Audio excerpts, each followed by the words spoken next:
I started college as a musical theater major, and I went on to be a history major, and I focused on medieval and Renaissance British history, which was not the most practical thing that I could have majored in. At a certain point, I needed to get more practical about what I was going to be doing in my life. So I decided I was going to go to law school.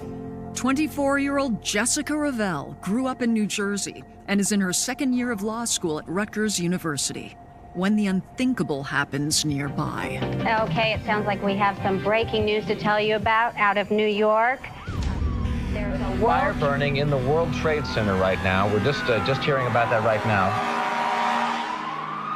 Afterwards, I wanted to do something to help. Eventually, it kind of came to me that the skills of being a lawyer translated into being able to work in the intelligence community or service in the Navy.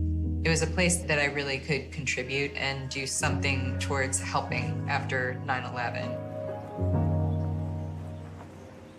With a vision for her future now crystallizing, Jessica sinks herself into her studies, leaving little time for leisure.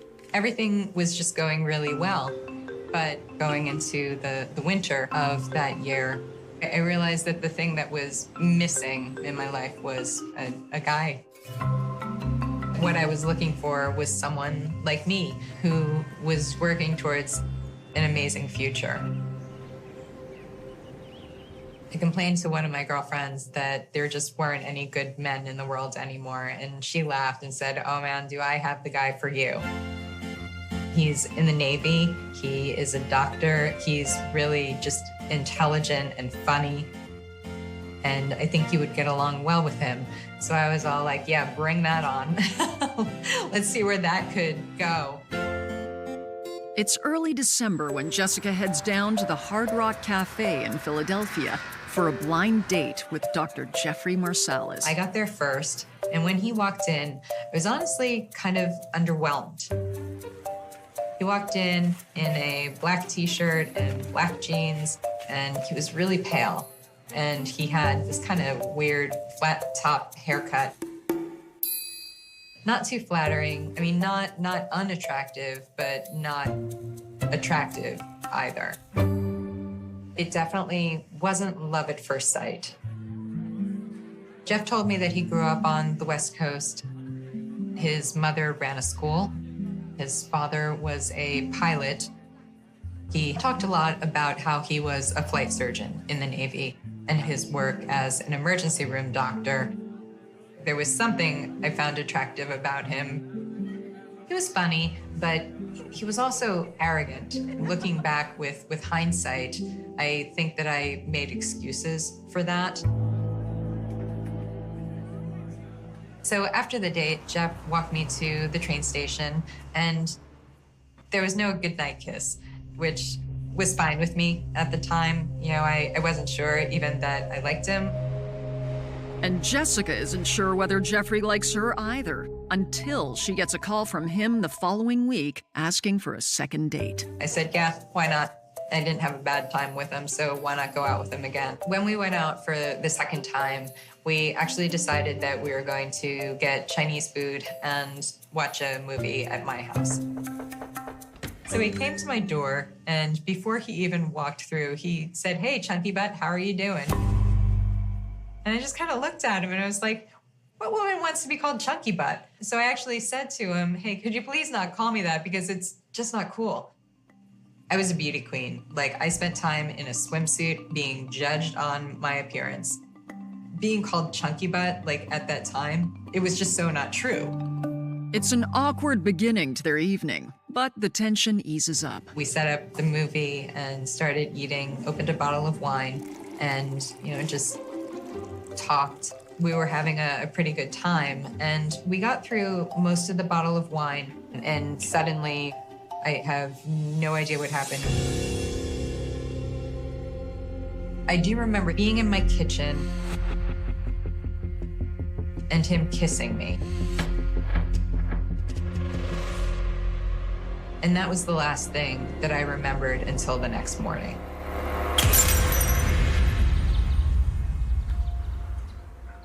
All of a sudden, he's in my bed, And I'm thinking, oh my God, what did I do? I totally didn't mean to do that. That wasn't on my agenda for the evening. There should have been no reason for me to black out after, let's say, half a bottle of wine.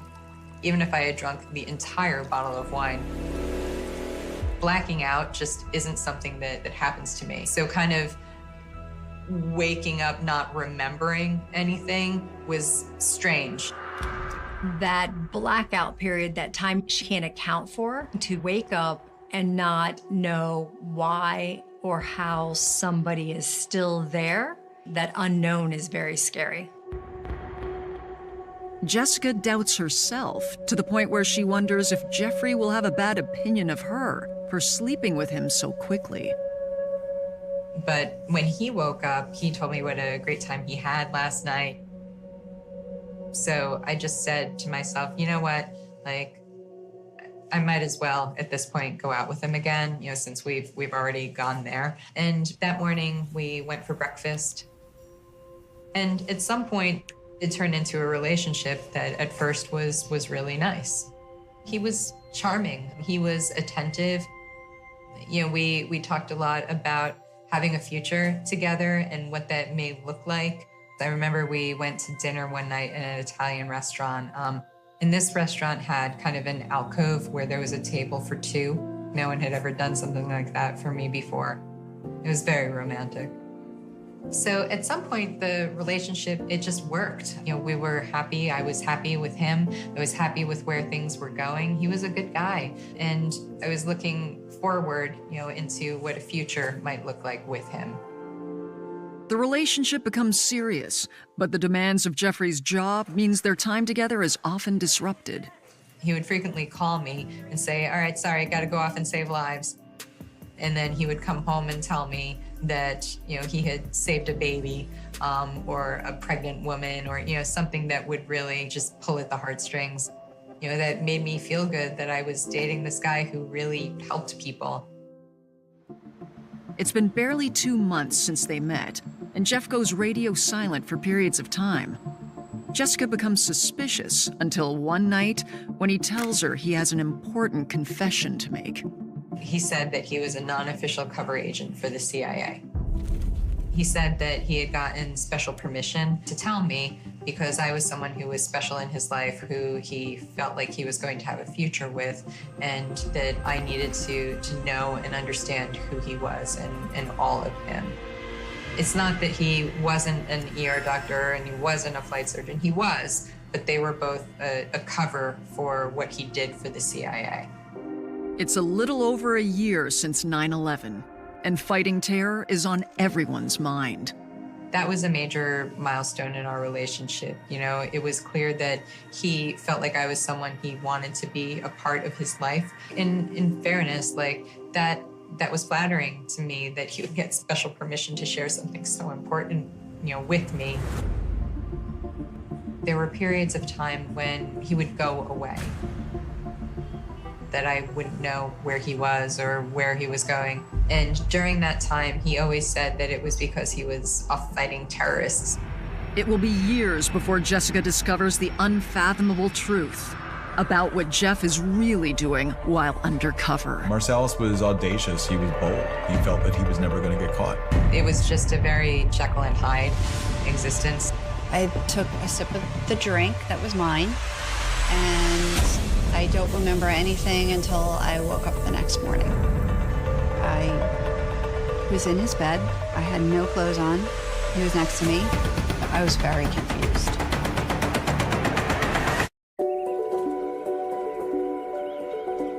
Jessica Ravel is getting deeper into her relationship with Dr. Jeffrey Marsalis, hoping that one day they'd get married and become a power couple.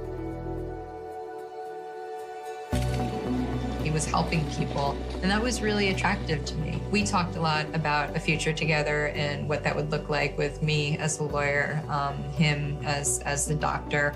In January 2002, Jessica and Jeff go to Bermuda for their first weekend getaway. When we first landed, it was freezing, and there wasn't anyone around. We got to the hotel. I think that it was under construction because it was an off-season. It was not the most romantic environment for a trip. Jeff suggests they rent a scooter. They ride out to a remote beach, but the journey is far from idyllic. I started getting scared. Because it was dark and we were the only people there, I told him that I wanted to go back, and he told me no, and he just kept driving. He was swerving the scooter in a way that felt dangerous to me. He was laughing in a way that just felt incredibly unhinged. And I remember just crying and telling him I wanted to go back, and he was like, "What, do you think I'm gonna kill you?" "I'm afraid.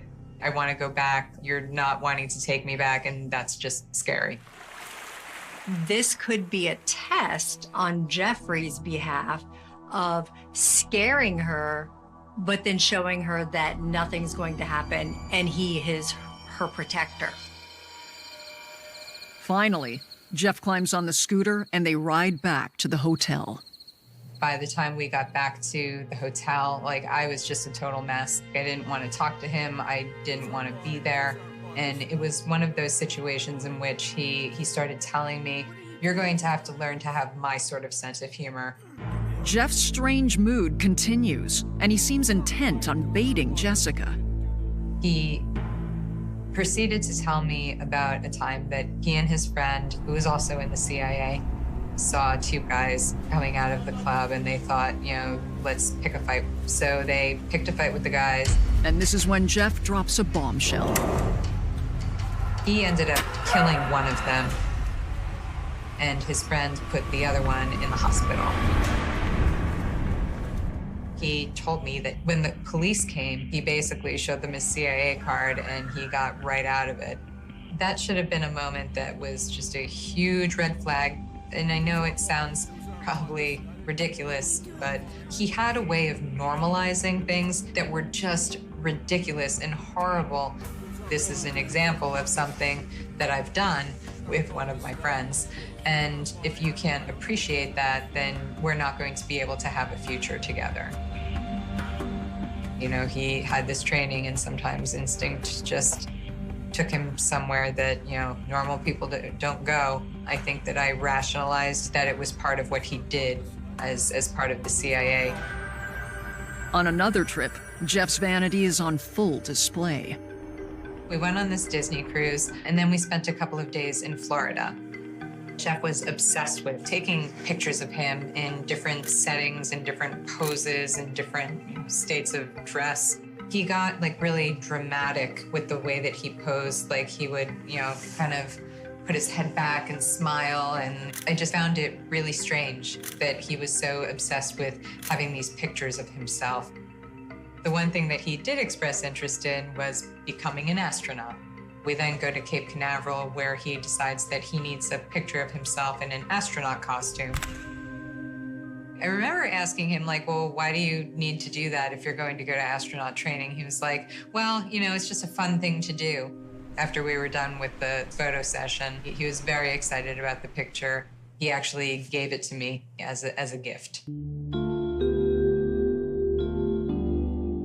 On their first Valentine's Day in 2002, Jeff tells Jessica he wants to show her where he works.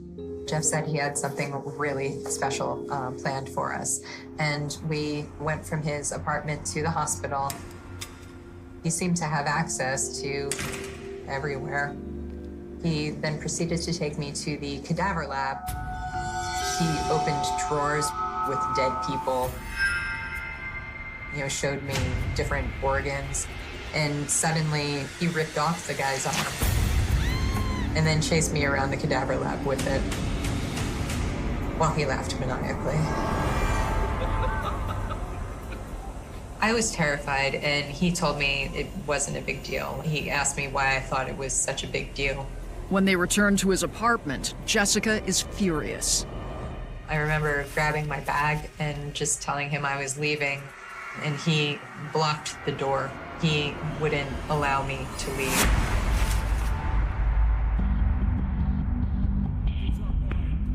It was just one of the first times I saw behind the mask. Despite this deeply disturbing incident, Jessica and Jeff continue to see each other. And in the summer of 2003, Jessica graduates from Rutgers Law School. I took time and did some research into where I might want to be. I ultimately ended up enlisting in the Navy as an intelligence specialist. Over the next year, Jessica launches her new career as Jeff continues to serve the Navy and CIA in his undercover capacity. He would be going off on what he called missions. He's playing me recordings of what he says are him interrogating terrorists in Afghanistan, and all I hear is screaming. He played those things for me pretty regularly.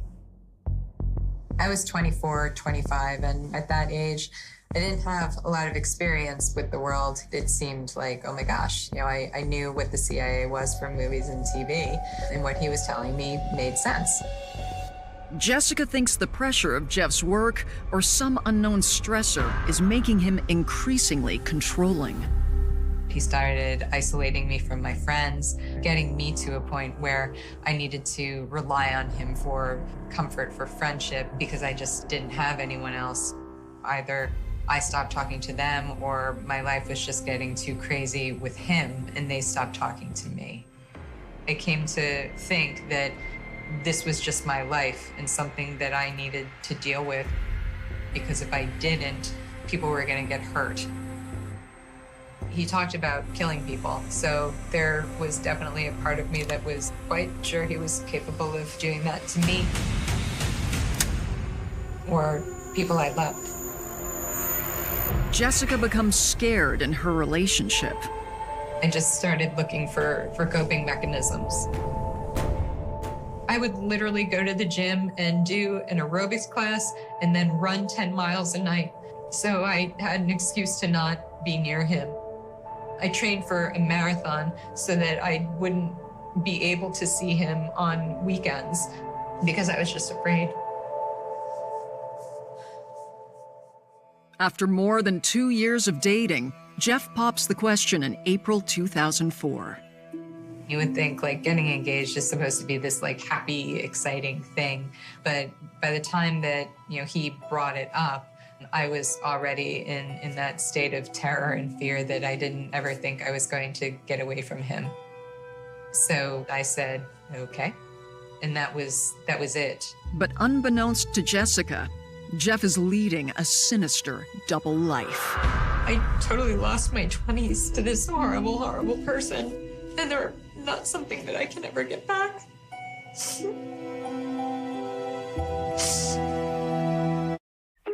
After their engagement, Dr. Jeffrey Marsalis asks fiancée Jessica Rovell to accompany him on a trip out west. His dad was his idol, so it was just a really big deal that I was going out to Park City, Utah to meet his dad. We went skiing, we went shopping. From what I recall, we did a lot of nice things on that trip. Seeing the normalcy of the family really made me question, like, where did he come from? Because they were just so kind and welcoming. But it remains a stark contrast to Jeff's disturbing and frenetic energy. He busts open the drawer and just starts screaming at me. He's got a shotgun and he's pointing it at me and he's just screaming, "I'm gonna kill you." When he was done screaming, he took a pause and he looked at me and said, "Just kidding," and turned around and pranced out of the bathroom. I think at that point, I was just so broken down. I let it go as one of those things that I needed to deal with in my life. Back in Philadelphia, Jeff's abusive behavior continues. I remember being on the phone with him, and I didn't care if he killed me. I didn't care if I lived. Like, I just couldn't deal with him anymore. And something just, clicked in my head. And I said, I can't do this anymore. And I hung up on him, and I immediately called 911 and said I needed help. I needed help. And as they were sending police over, I called my mom and I told her everything that was happening. And, it was kind of one of those, like, why didn't you tell us moments? The police arrive and escort Jessica safely downtown to file a temporary restraining order. It could have gone the wrong way any number of times. Handling it the way I did actually may have saved my life. Soon, Jessica will learn that she is not alone, because Jeff's undercover work for the Navy and CIA has been a cover for something completely different. It was March of 2004 when I began communicating with Jeffrey Marsalis. It was a time in my life where I was interested in getting married and having children. Joanne Bottaro Cooper is single with a successful career in marketing when she decides to give online dating a try. Jeffrey Marsalis' profile looked like he was a good catch. He had pictures of him in his medical scrubs with an astronaut's uniform. He had a lot of other pictures. Jeffrey said that he wanted to meet me out for a date, and I said yes. I lived in New Jersey, so he planned for me to come into Philly. They go to a popular Irish bar in Philadelphia, the Tur Na Nog, where he describes his thriving career as an astronaut. I was excited because he actually looked like his profile. As we were chatting and sat down at the bar, he started describing his residency program and the NASA program, and I was interested. He was interesting. He lived in a high-rise apartment building in the city that was also just a few blocks from where we were. So we went down to his apartment. He asked if I wanted a drink. I said no to an alcoholic drink. So I just wanted something non-alcoholic, whether it be water or soda. I sat down on the couch. We started to talk a little bit. He did kiss me. I then took a sip of the drink that was mine. And I don't remember anything until I woke up the next morning. I was in his bed. I had no clothes on. He was next to me. My head hurt. Every part of me hurt. I was violently ill.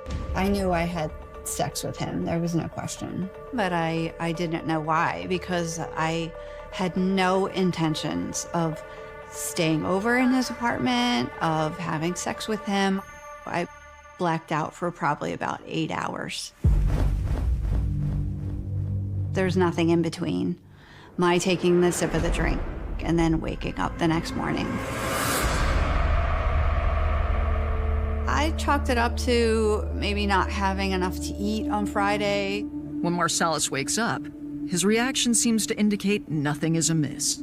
He started chatting with me like everything was normal, like what we did was normal, and I didn't say anything to him that I didn't remember anything. I just kept it all to myself. So I had assumed that I, wanted it, and I can't really explain it. I wish I could, but I can't explain it to myself. I just figured I would just forget about it. I was just gonna put it away and move on. Over a year after Joanne dated Jeff, Jessica gets an unexpected call from the manager of his apartment building. She called me and said, "Hey, I think you need to call the Philadelphia SBU." And I was like, "Oh, okay. Why? What happened?" And she said, just call them. Jessica immediately reaches out.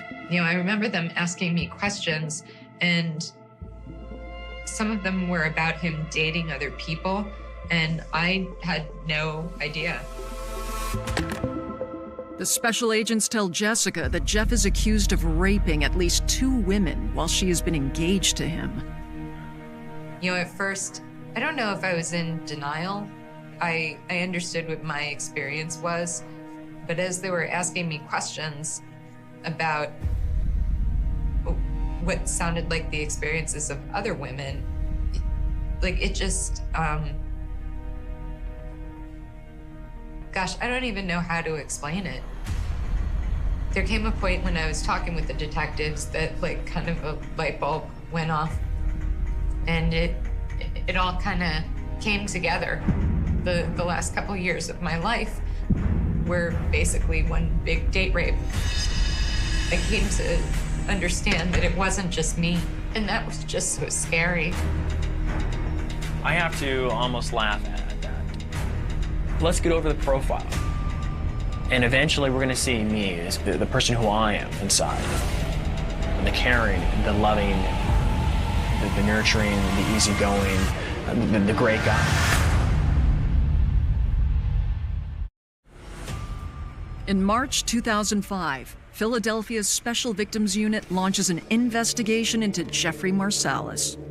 The first victim that came in said she had met him on a dating website. They went out on a date. She said they had a couple drinks, went back to his apartment. She woke up with him on top of her. And then wake up the next morning, he kind of sweet talks her into like, hey, we were both drinking, we had a good time, we should go out again. And she did. But after he stopped talking to her, it was really bothering her. And she came in and made a report. By this time, it's too late to conduct a rape kit or drug test on the victim. But police obtain a search warrant for Jeff's apartment. The first time he's not home, so we go to the manager of the apartment complex. When the building manager reads the search warrant, she is visibly distressed. You could see the blood just like go like this, just go right off her face. And we looked at her, she says, he did the same thing to me. We went to search his apartment. Screensaver had CIA on it. He had a bulletproof vest there. He had a doctor's coat with his name on it. They also find what appear to be classified CIA documents, all of which are later determined to be forgeries. Mr. Marsalis was very good and very committed to pretending to be a doctor. And he convinced other doctors, other patients, other people in the hospital that he was Dr. Marsalis. He came from tremendous privilege. He was given the opportunity to go to a number of great schools, but by the time we encountered him, he was a nursing school dropout who went around lying about who he was and victimizing women. What we found on his computer was a list that he kept. He called it the Yearly Calendar of Women. And that contained the first names of a number of women he had had sexual intercourse with. They found a list of about 50 women. We were shocked to learn that it wasn't 2 people who were raped by Marsalis or 3 or 4, but it was many, many women who were all victimized in the same way. One of the names on the list is Joanne Bottaro Cooper. Someone who worked for the assistant district attorney started to ask me if I knew Jeffrey Marsalis. She explained to me why they were calling me and what he was being investigated for. And at that moment, I had a flood of emotions. Everything that didn't make sense to me back in March of '04 came at me hard. I hung up the phone and I ran into the bathroom and I had an emotional breakdown.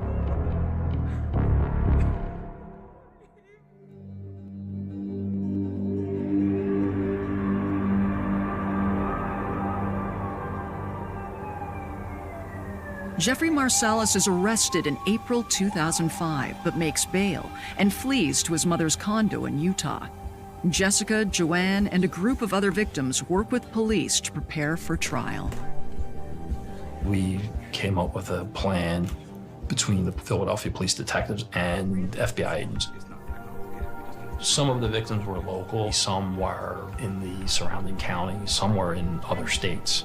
And we started to slowly interview all of those individuals. It becomes evident that none of the witnesses reported the rapes to police in a timely enough manner to conduct drug tests or a rape kit. The investigation never identified the actual drug that he used. I think the strength of this case was the volume of victims who did not know one another, but yet their stories all were very similar. The prosecutor chooses the 3 cases he will present at the trial. I was a witness. They called me the glue that brought everything together. Because he was doing all of this while we were together, I was the baseline, the patient 0. He started with me, and then just continued with these other women. We're all professional, successful women, just confident. And his mother is a strong woman, an educated woman, a confident woman, a successful woman. And it always struck me as bizarre that he chose his victims almost in the image of his mother. The victims were very brave for being willing to share their story with the jury. Marsalis's defense attorney told the jury that the victims were lying and that this was all some kind of misunderstanding and that Marsalis was the real victim. Marsalis looked very smug and confident. Their strategy was, he's a liar, he's not a doctor, he's not the things that he said he was, but he's not a rapist. These were women who were looking for, Prince Charming, and he's not that, so they're upset and they conspired together because they had seen him again and then they had a consensual relationship that presented a challenge to get a successful prosecution. In a controversial ABC interview with Marsalis, he reacts to their accusations of him lying about his profession. The truth is simple. We had a great time. Had consensual sex numerous times with one another. If I'm such a god-awful person, why do you keep on hanging out with me for? He's extremely excited by it, but he's excited by it because he is gaining control over somebody who he shouldn't be able to get control over. They shouldn't be easy targets. And so therefore, by going after them, he has gained control, and that level of control thrills him, excites him, and just pushes him to do it again and again and again. At the trial, the defense lawyers adopt a familiar tactic, victim blaming. What were you wearing? Why did you sleep with him? Why did you sleep with him again? Why did you go out with him again? So it becomes more a focus on the victim's morality, if you will, than it does about the individual, the accused's culpability in the situation.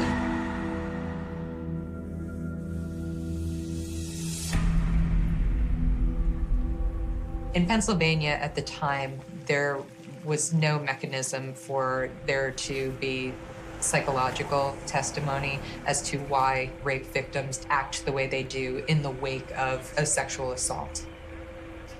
And that was problematic because with the jury, the actions that a person takes afterwards are not always what you would expect. While the jury takes 5 days to deliberate, the victims hold their collective breath. The result came in, and it was an acquittal. Let me make something very, very clear to you. I have never drugged anybody. I have never raped anybody. I've never forced myself on anybody, ever.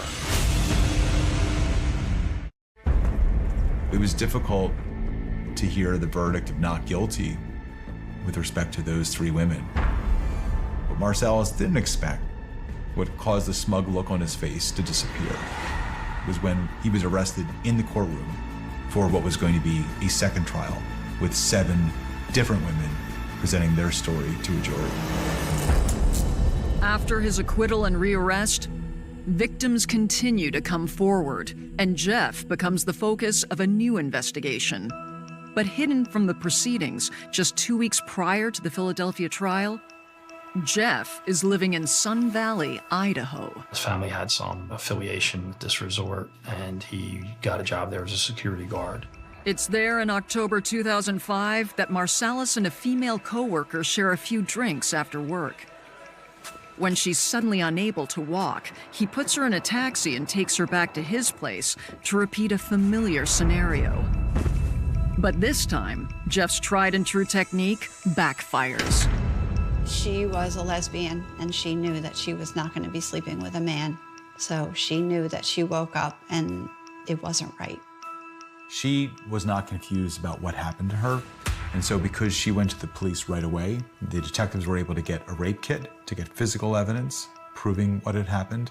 They were able to talk to the bartender who talked about the drinks that were served. They were able to find witnesses who had seen her being dragged out of a taxi cab by Marsalis. This was exactly the kind of evidence that we did not have in Pennsylvania because the victim came forward right away. Now, with another trial pending in Idaho, Philadelphia law enforcement take Jeffrey Marsalis to trial for the second time in May 2007. The case focuses on 7 women, bringing a total of 66 charges, including rape. One of the women lived in his building, and a woman who had met Marsalis on a date after coming into Philadelphia from New Jersey. That woman is Joanne Butaro Cooper. I gave my testimony, and I got to stare him straight in the face and point at him and accuse him of the crimes he committed against me. That felt very empowering. It was the hardest thing I've ever done in my entire life. He saw me there and his face dropped. It felt really good to know that someone could scare him a little bit still. After deliberating a week, the jury finds Marsalis guilty on 2 counts of sexual assault and impersonating a government official, but without physical evidence, acquits him of all other charges. They found him guilty of sexually assaulting 2 women. I was surprised that the jury did not see the truth and that he wasn't convicted on all counts. He's a felon now, and he will always have to register as a sex offender. With Jeff finally behind bars, Jessica begins the difficult task of rebuilding her life. With every moment that you are moving forward and putting it further in your rear view, I look at my own life, and there are some tough years.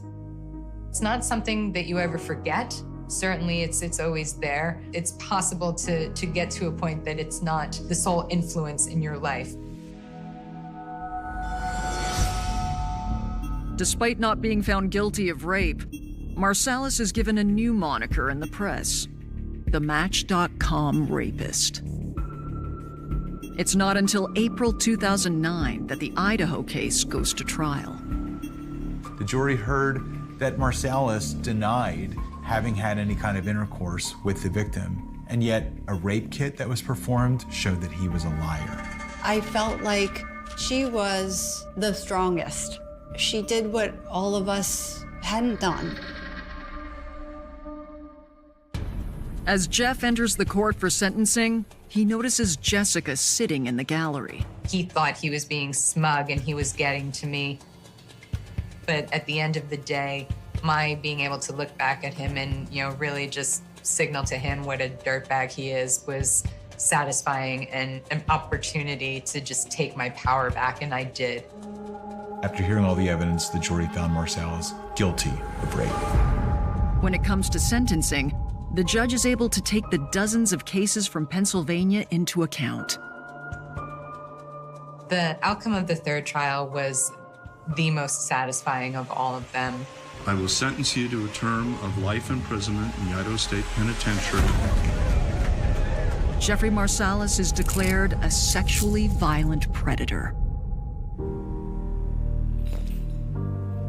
It was the moment in which I knew that it wasn't wrong. I knew that it was not real. And I'm glad I went to Idaho, because I don't know whether I'd have gotten that closure otherwise. I questioned myself instead of him, and I will never do that again. And I will make sure that I can speak out and tell women that you should always believe yourself first. Joanne starts a rape crisis counseling organization, and eventually, through a mutual friend, reconnects with an old boyfriend from college. I've been married for 3.5 years. I'm extremely happy in my job. I work for a nonprofit, and I just continue to do things that make me happy. Without the bravery of all the survivors in this case, he'd still be out there doing it. Jeffrey Marsalis is, in fact, one of the worst serial rapists in Pennsylvania's history. After the Marsalis case, rape trials in Pennsylvania will never be the same. When victim after victim shared the same story, and Marsalis was still acquitted of rape, the Pennsylvania legislature responded by changing the law, which allowed expert testimony to come into rape cases so that jurors could better understand the psychology and behavior of rape victims. I want to let others know that this is not going to define you for the rest of your lives. This is a moment in time, and it sucks. Like, it really, truly sucks, but you get past it. Jessica goes on to become an intelligence officer in the Navy and spends 20 years working for the FBI.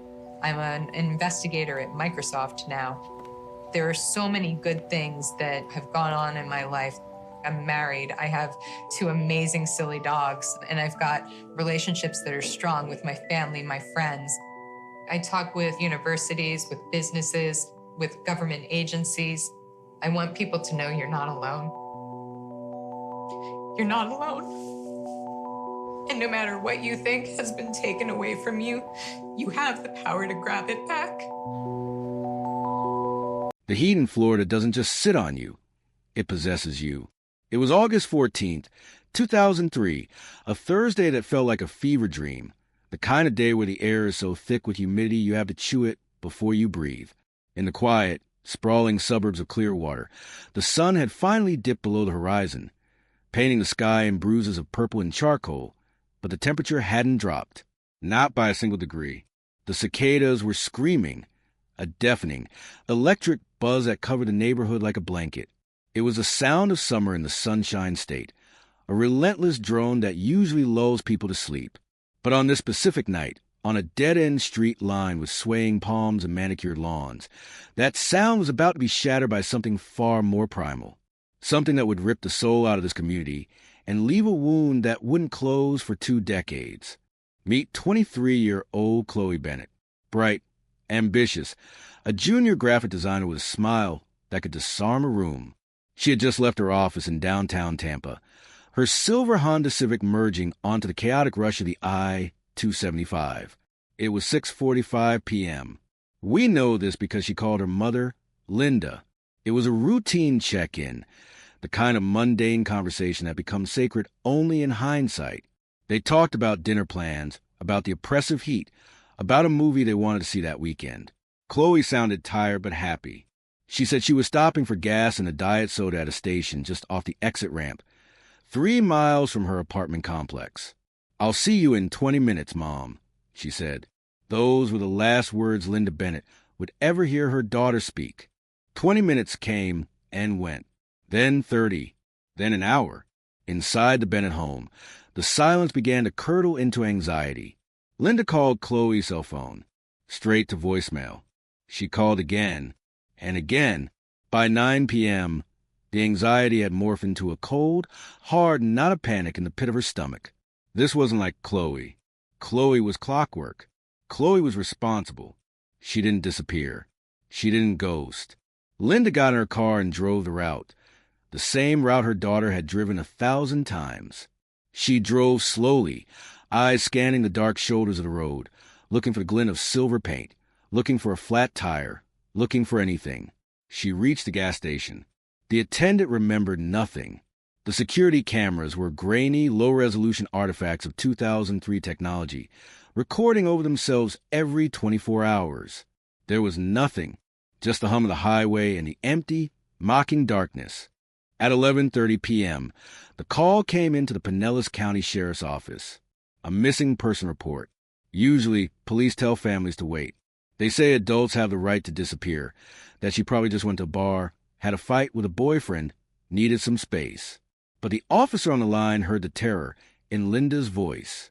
He heard the conviction. A patrol car was dispatched to trace the route. And then, at 2:15 a.m., under the harsh glare of a street lamp flickering in a cul-de-sac for miles from Chloe's apartment, they found it, the silver Honda Civic, parked haphazardly, one wheel up on the curb, at an angle that screamed haste. The driver's side door was wide open. The engine was cold, but the interior light was still on, a dim yellow beacon in the pitch-black night. Deputies approached with hands on their holsters, flashlights cutting through the gloom. The scene was eerie in its stillness. There was no body. There was no blood, not at first glance.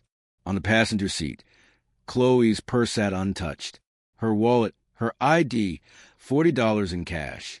Her cell phone lay in the center console, the battery dead. The keys were gone. It looked like a rupture in reality, like she had simply been vaporized mid-motion.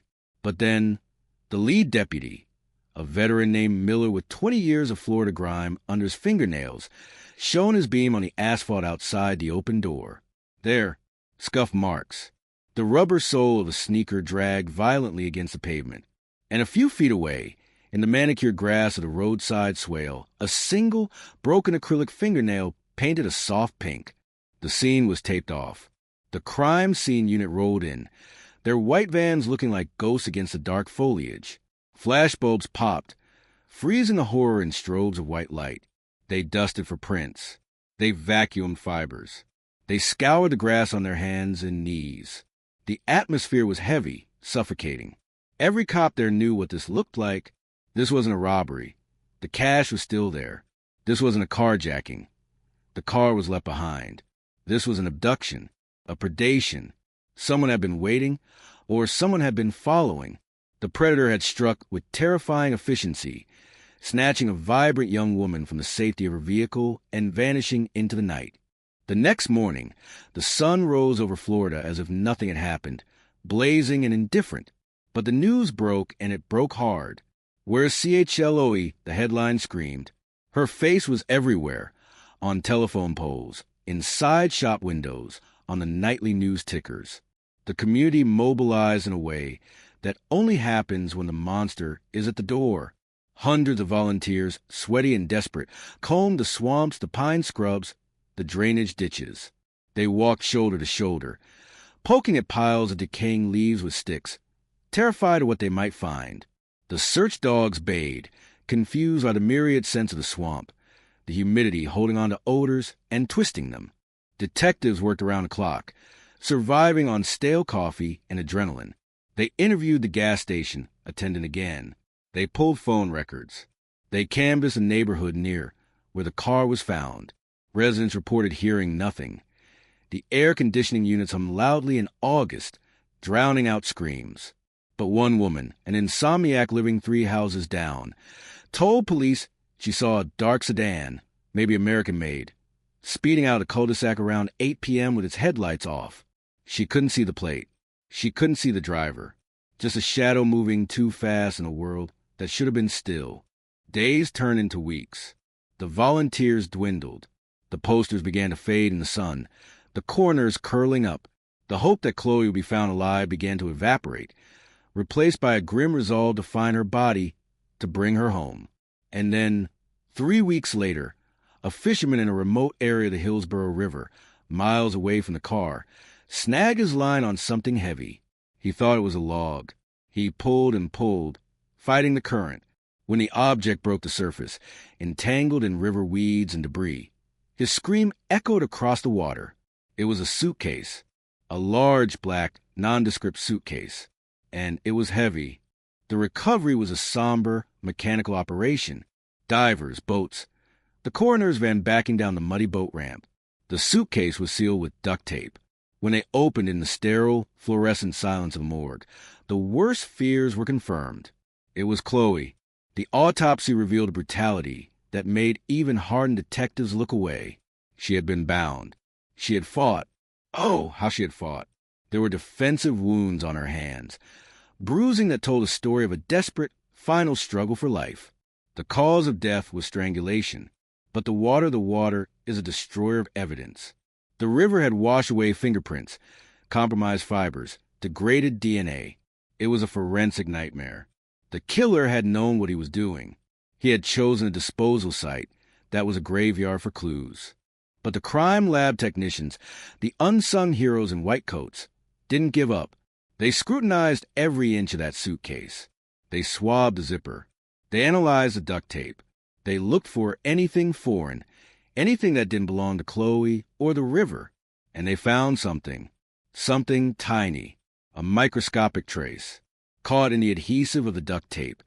Sandwiched between the layers where the water couldn't fully penetrate was a hair. Not a full strand, just a fragment with no root. In 2003, this was a dead end. Mitochondrial DNA testing was in its infancy, expensive and often inconclusive for identification. Nuclear DNA, the gold standard, requires the root. This hair was a ghost of a clue. It was cataloged, sealed in an evidence bag, labeled Item 44B. and placed in a cardboard box in the climate control room. It was a seed waiting for rain. The investigation hit a wall, a brick wall. Police looked at everyone. The ex-boyfriend? Alibi solid as a rock. The creepy co-worker? Cleared. The random sex offenders in the area? None matched the profile or the timeline. The dark sedan lead went nowhere. There were thousands of dark sedans in Pinellas County. The case began to cool. The detectives who started the case retired. New ones came in, looked at the binders, shook their heads, and moved on to fresh bodies. Chloe's file grew dusty. Her mother, Linda, aged 10 years and 2. The community moved on, but the shadow remained. Every time a young woman drove alone at night, the memory of Chloe Bennett sat in the passenger seat. The years rolled by like a slow tide. 2005, 2010, 2015, the world changed. Smartphones replaced flip phones. Social media exploded. Forensics evolved at light speed. But item 44B sat in the dark. The tiny clue that the title promised was sleeping. To the outside world, the case was cold. Ice cold. A tragedy relegated to unsolved mysteries, forums, and late-night speculation. But inside the cold case unit, a new sheriff had taken office, and he had a mandate. Clear the backlog. He formed a special task force, a group of elite investigators whose sole job was to resurrect the dead. They opened the boxes. They smelled the stale paper of the old reports. They looked at the evidence with fresh eyes and modern technology. It is now 2021, 18 years since Chloe vanished. Detective Sarah Thorne, a sharp, tenacious investigator with a background in forensic genealogy, pulls the box down from a shelf. She reads the file. She sees a photo of Chloe, smiling, full of life. She sees a photo of the suitcase. She feels that familiar burn of injustice. She turns to the evidence log. Item 44B, partial hair strand, no root. In 2003, it was trash. In 2021, however, there's a new player in town, a revolutionary technology called paleogenomics, originally designed to sequence DNA from woolly mammoths and ancient Neanderthals. It can build a profile from the tiniest, most degraded fragments of DNA, even without a root. It's a long shot. It's expensive. It might destroy the sample entirely, but it's the only shot they have. Thorne makes the call. She signs the paperwork. The hair is sent to a private lab in California. And then the wait. Weeks of silence. Thorne checks her email every morning, heart hammering. Until one Tuesday, a ping. A subject line. Lab results, Bennett case. She opens it. The lab didn't just find mitochondrial DNA. They managed to extract enough nuclear data to build a partial profile. It's not perfect, but it's data. They run it through CODIS, the National Criminal Database. Thorne watches the progress bar on her screen, spinning, searching, comparing millions of offender profiles against the ghost in the hair. The room is silent. The air conditioner hums, a distant echo of that hot night in 2003. No direct match found. Thorne slams her hand on the desk. A dead end? No. She takes a breath. She knows this isn't the end. It's just the beginning of a different kind of hunt. If the killer is in the database, his family might be. This is where the breakthrough happens. This is where the manhunt shifts from the streets to the family trees. Thorne contacted a genetic genealogist, a wizard who tracks killers through second cousins and great aunts on public ancestry sites. They upload the profile. They cast a net into the vast ocean of genetic data, and they get a hit, not the killer, but a distant relative, a third cousin, twice removed, a name, a starting point. The web begins to spin. The genealogist builds a family tree, going back to the 1800s and coming forward, branch by branch, pruning the impossible, focusing on the probable. They need a male, someone who was in Florida in 2003. Someone who fits the age range. Someone who has fallen through the cracks of the system.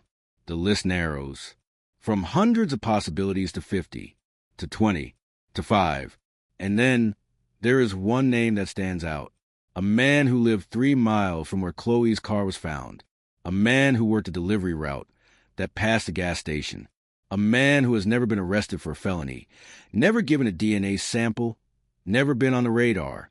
A ghost. His name is written on a whiteboard in the war room, circled in red marker. But a name isn't proof. You can't arrest a man on a probability. You need his DNA to compare against item 44B. You need the tiny clue to speak the truth. And you can't just ask him for it. If he knows you're looking, he'll run. He'll lawyer up. He'll destroy evidence. No, this has to be a shadow operation. A game of cat and mouse played in the aisles of grocery stores and the parking lots of dive bars. Detective Thorne and her team initiate surveillance. They learn his routine. They watch him work. They watch him eat. They watch him live a life he stole from Chloe. They need something he discards. A coffee cup, a napkin, a cigarette, but the suspect is careful. Paranoid, perhaps? Or just neat. He doesn't litter. He finishes his drinks and takes a cup with him. For 3 days, they tail him, growing frustrated. The tension in the surveillance van is palpable. They are so close to the finish line of a 20-year marathon, yet they are paralyzed. Then, on the 4th day, the suspect goes to a bowling alley. It's a Tuesday league night. Thorne is inside undercover, nursing a beer 2 lanes over. The suspect is laughing, high-fiving friends. He looks normal. He looks human. It's chilling. He orders a plate of buffalo wings. He eats them, wiping his hands on a wet nap. He crumples the wet nap and the dirty napkins into a ball. He stands up, walks toward the trash can near the shoe rental. Thorne holds her breath. This is it, the moment of truth. He tosses the napkins. They arc through the air and land right on top of the pile in the open bin. He turns and walks back to his lane. Thorne waits. 5 minutes. 10. She signals the team. She walks casually past the trash can, bumping it, seemingly by accident, knocking the top layer of trash onto the floor. She apologizes to the staff, bending down to help clean up. With a gloved hand hidden from view by her body, she snatches a ball of napkins. She slides it into a sterile bag in her purse. She walks out into the humid Florida night, her heart pounding a rhythm of victory. The lab rushes the sample.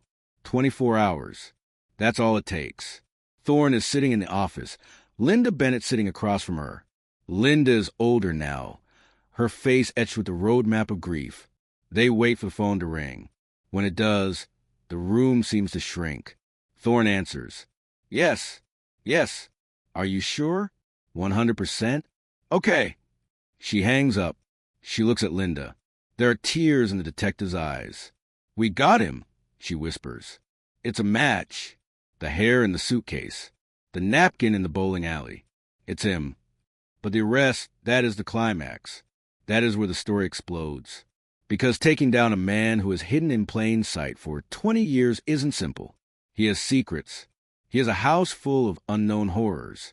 And when the SWAT team lines up outside his door at 4 a.m., the air heavy with the same humidity that blanketed the night Chloe died, they don't know that he is waiting for them. The tiny clue has led them here, to this suburban fortress, to end the manhunt once and for all. The cold case is about to go nuclear. The silence of 4 a.m. is a heavy thing. It presses against the eardrums, amplified by the humidity that clings to the Florida night like a second skin. In the suburbs of Palm Harbor, just 10 miles north of where Chloe Bennett's car was found abandoned 2 decades ago, the world is asleep. Sprinklers hiss rhythmically on perfectly manicured lawns, misting the St. Augustine grass. Streetlights cast long amber shadows that stretch and warp across the asphalt.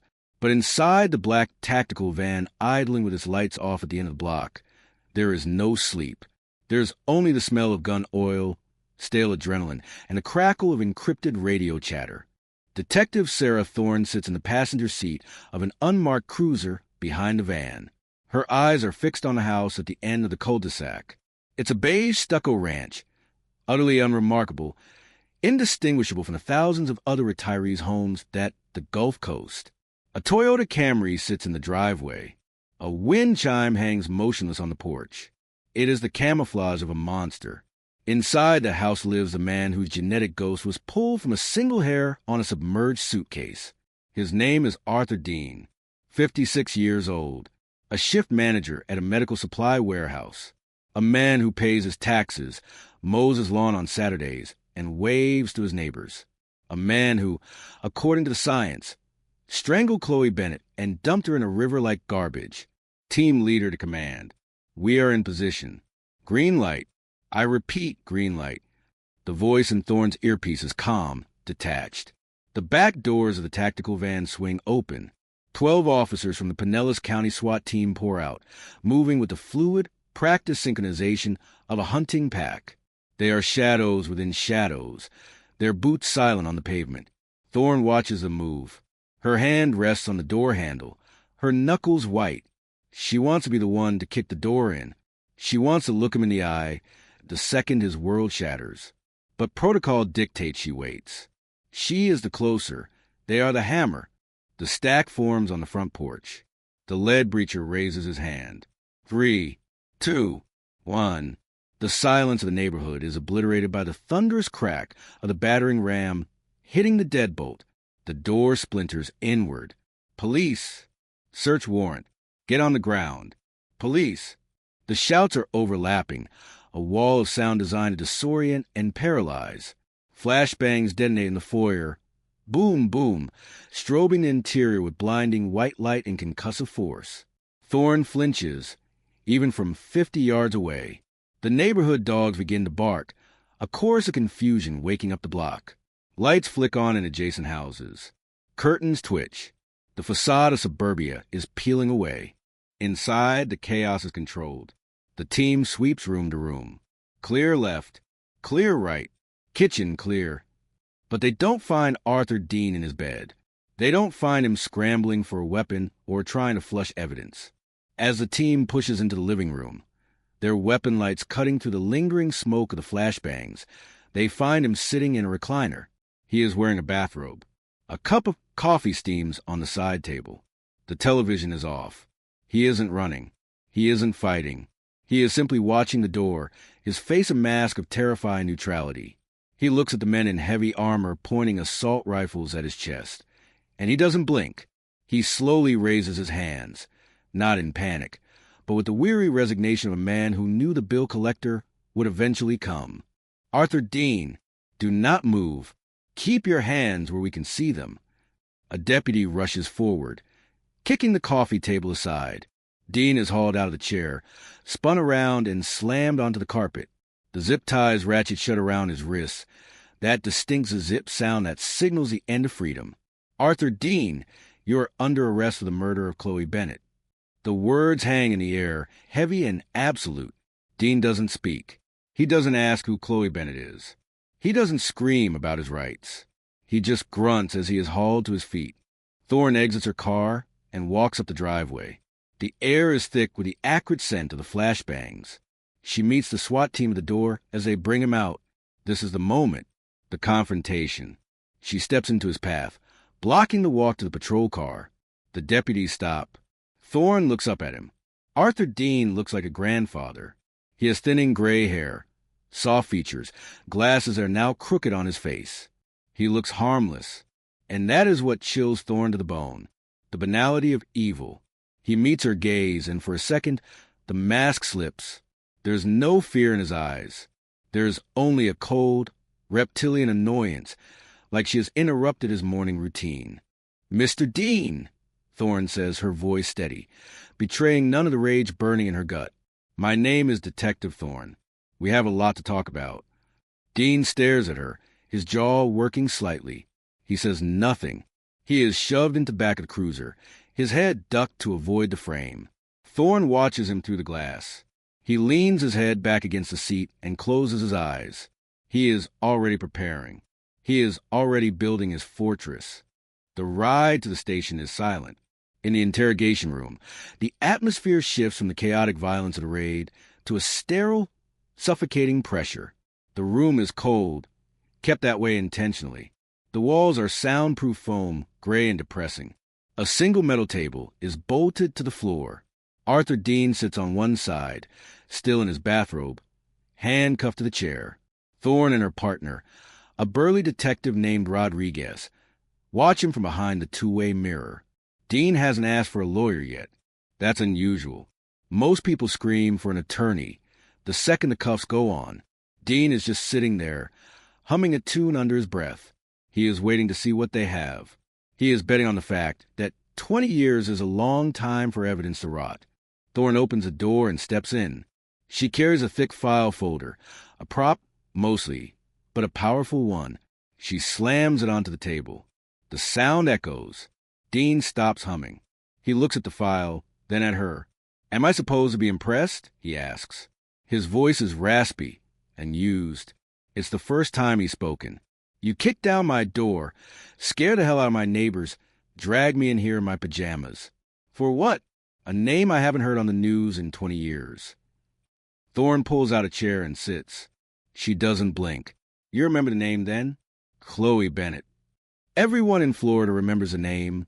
Dean counters, leaning back, testing the limits of his restraints. "Sad story. Tragedy. What's it got to do with me? I'm a logistics manager, detective. I move boxes. I don't kill girls." "We didn't pick your name out of a hat, Arthur," Thorne says, leaning in. "We didn't just stumble onto your porch. We followed the science. Do you know what paleogenomics is?" Dean's left eye twitches. A micro-expression. Fear. "I don't keep up with sci-fi." "It's not sci-fi. It's the reason you're here. You see, when you wrapped Chloe in that suitcase, when you bound her hands, when you dumped her in the river, you were careful. No fingerprints. No fibers. You probably wore gloves. You probably thought the water would wash it all away. And it did, mostly, but you made a mistake. One tiny, microscopic mistake." Thorne opens a file. She pulls out a photo. It's a macro shot, magnified 500 times. The hair, the rootless hair caught in the adhesive of the duct tape. Dean looks at the photo. He swallows. His throat moves visibly. "A hair," Thorne continues, her voice dropping to a whisper, "trapped in the tape. For 18 years, it sat in a box. We couldn't do anything with it. But technology caught up to you, Arthur. We pulled your DNA from that hair, and then we matched it to napkin you threw away at the bowling alley last Tuesday." The color drains from Dean's face. The arrogant facade begins to crack. The realization hits him like a physical blow. He isn't dealing with a hunch. He is dealing with math. He is dealing with biological certainty. He tries to speak, but his voice fails him. He licks his lips. That's circumstantial. A hair could have come from anywhere. Maybe I bumped into her at the gas station. Maybe I sneezed. You can't prove murder with a hair. We can prove you were there. Rodriguez speaks up in the corner, his voice booming. And we can prove you lied. You said you didn't know her. Now you're saying maybe you bumped into her? Which is it, Arthur? While the verbal chess match escalates in the interrogation room, a different kind of excavation is happening back at the Beige House in Palm Harbor. The crime scene unit has descended like locusts. They are taking the house apart piece by piece. They are pulling up carpets. They are removing P-traps from the sinks. They are drilling into the drywall. The search warrant is exhaustive. It allows them to look for any and all biological material, trophies, personal effects of the victim, or digital evidence. In the garage, a CSI technician named Miller is inspecting a workbench. It's cluttered with tools, saws, hammers, drills, all meticulously organized. Pegboard outlines for every wrench. It speaks to a man who needs control, a man who needs order. Miller runs a UV light over the concrete floor. Nothing. He opens the drawers. Nails, screws, washers. Then he notices something odd about the bottom drawer of the tool chest. It's shallower than the others. The depth doesn't match the exterior casing. A false bottom. Miller calls for the lead investigator on site. "I got something here." He carefully pries up the metal lining of the drawer. Underneath, wrapped in an oil stain rag, is a small, rusted metal box. It's an old fishing tackle box. Miller puts on fresh gloves. The air in the garage feels suddenly colder. He lifts the latch. The hinge creaks. Inside the box, there are no fishing lures. There are no hooks. There are items, souvenirs, a silver necklace with a heart pendant, tarnished, black with age. A driver's license, the laminate yellowed and peeling. The face on the license is smiling. It's Chloe Bennett. And beneath the license, there's a roll of film, an old Kodak canister undeveloped, and something else, a small, spiral-bound notebook. Miller opens a notebook. The pages are brittle. The handwriting is jagged, rushed. It's not a diary. It's a log. Dates, times, descriptions. August 14th, 2003. Honda Civic, silver, 6:45 p.m. Target acquired. Too easy. She didn't even look up. Miller feels a wave of nausea roll over him. This isn't just evidence of a murder. This is a trophy case. And as he flips the pages, his blood runs cold. Because the entry for Chloe Bennett isn't the only one. There are dates before 2003. There are dates after 2003. July 1999. Hitchhiker. Route 41. October 2009. Waitress. Night shift. The realization screams through the garage. Arthur Dean wasn't just a murderer. He was a serial predator who had been operating in the shadows for decades. The tiny clue didn't just solve one cold case.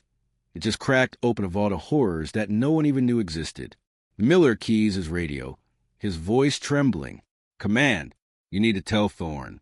We found it. We found everything. And there are more. There are so many more. Back in the interrogation room, Thorne's phone buzzes in her pocket.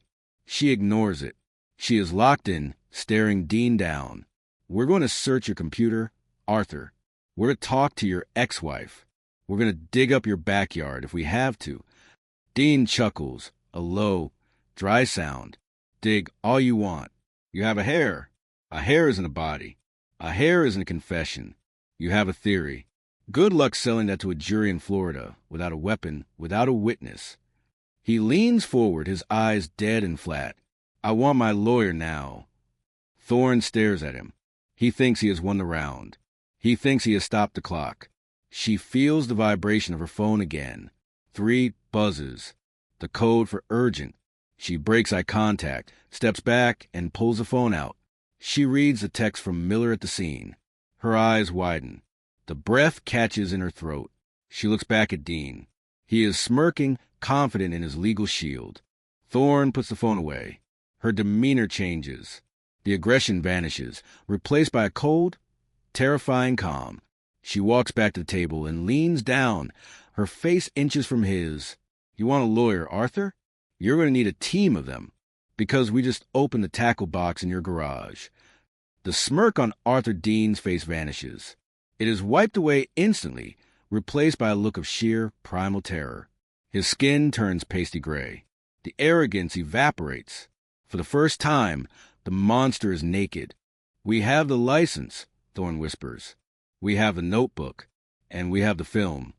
She stands up, towering over him. We're not just charging you with Chloe Bennett, Arthur. We're going to charge you for the hitchhiker in '99, the waitress in '09. We're going to clear the whole damn board. Dean slumps in his chair, his body going limp as if a skeleton has been removed. The silence in the room is deafening. The air is electric with the magnitude of the revelation. The hunt for Chloe Bennett's killer has ended. But the nightmare of Arthur Dean is only just beginning. The true scope of his darkness is about to be dragged into the light, frame by frame, name by name. The interrogation room door clicks shut, sealing Arthur Dean in a box of silence and gray foam. But outside that room, the world is detonating. The station is no longer just a police precinct. It is the epicenter of a forensic earthquake. Detective Thorne walks out the hallway, her legs feeling heavy, her blood buzzing with a mixture of caffeine and horror. She holds a plastic evidence bag containing the spiral-bound notebook, as if it were radioactive. It is small, cheap, the kind you buy at a drugstore for 99 cents to write down grocery lists or phone numbers. The cover is bent, the cardboard backing stained with grease and time. But inside those pages lies a cartography of a nightmare. It is a ledger of the dead. Thorne marches into the war room, a conference area hastily commandeered for the task force. The air is stale, recycling the tension of the last 12 hours. Every available whiteboard is being wiped clean. The markers squeaking aggressively as analysts prepare to map a new reality. Thorne drops the notebook on the central table. "Scan it," she commands, her voice raspy. "Every page, every scribble. I want high-res copies on every screen in this room in 10 minutes. And get the FBI on the line. This just went interstate." The team swarms. The notebook is dismantled with surgical precision. As the pages are scanned and projected onto the large monitors on the wall, the room falls into a stunned, church-like silence. The handwriting is neat, almost architectural. Block letters. No emotion. No dolores. Just data. It reads less like confession and more like an inventory log at a warehouse. Arthur Dean didn't just kill. He collected. He cataloged. He managed his depravity with the same logistical efficiency he used at his job. Thorne stands before the main screen, her eyes scanning the entries. The timeline is jagged. There are gaps, months, sometimes years, where the pages are blank. Were these cooling off periods? Or are these the times he didn't write it down? The entry for Chloe Bennett is there, clear as day, confirming the tiny clue was right. But it is the other entries that suck the oxygen out of the room. July 14th, 1999. Route 41. Hitchhiker. Female. Red bag. No ID. Dump. Sector 4. Sector 4, Torne Whispers. What the hell is Sector 4? Maybe a hunting zone? Rodriguez suggests, stepping up beside her, his face grim. The guy fished. He hunted. Maybe he mapped out disposal sites like deer stands.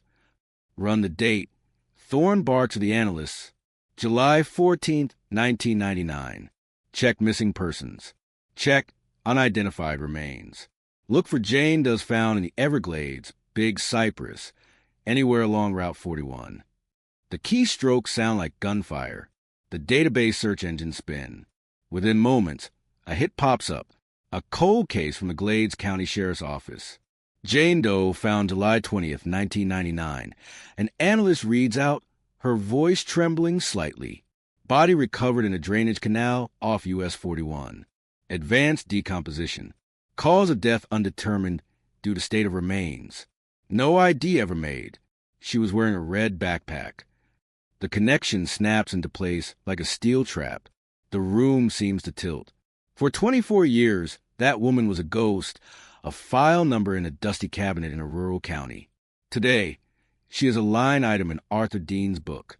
He didn't just kill Chloe. He had been killing for years before he ever saw her silver Honda Civic. He was a predator who perfected his craft in the vast, swampy emptiness of Florida's interior.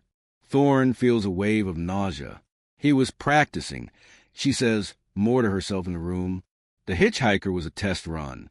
No name, no connections, a transient target. He got away with it, so he got bolder. They scroll down. The years pass in ink. February 2001. Truck stop. I-75. Lot lizard. Too loud. Scratch marks. August 2003. Chloe. November 2005. Tourist. Daytona. Blue swimsuit. The tourist entry stops him cold. Daytona Beach is on the other side of the state. It's a 3-hour drive from Clearwater. This means Dean was mobile. He was hunting on weekends. He was turning family vacations into tragedies. Thorne remembers the 2005 case. A college student from Ohio, down for Thanksgiving break. She went for a walk on the beach at night and never came back. Her body was never found. Her parents appeared on national television, weeping, pleading for her return. They went home with an empty car. Get Daytona PD on the phone, Thorne orders. Tell them we might know where she is. Tell them to look for Sector 7 on Dean's maps. While the analysts chase the ghosts of the past, the forensic team is dealing with the physical trophies. The roll of film found in the tackle box is being processed in the lab's darkroom. It is old film degraded by heat and humidity. There is no guarantee it will yield anything.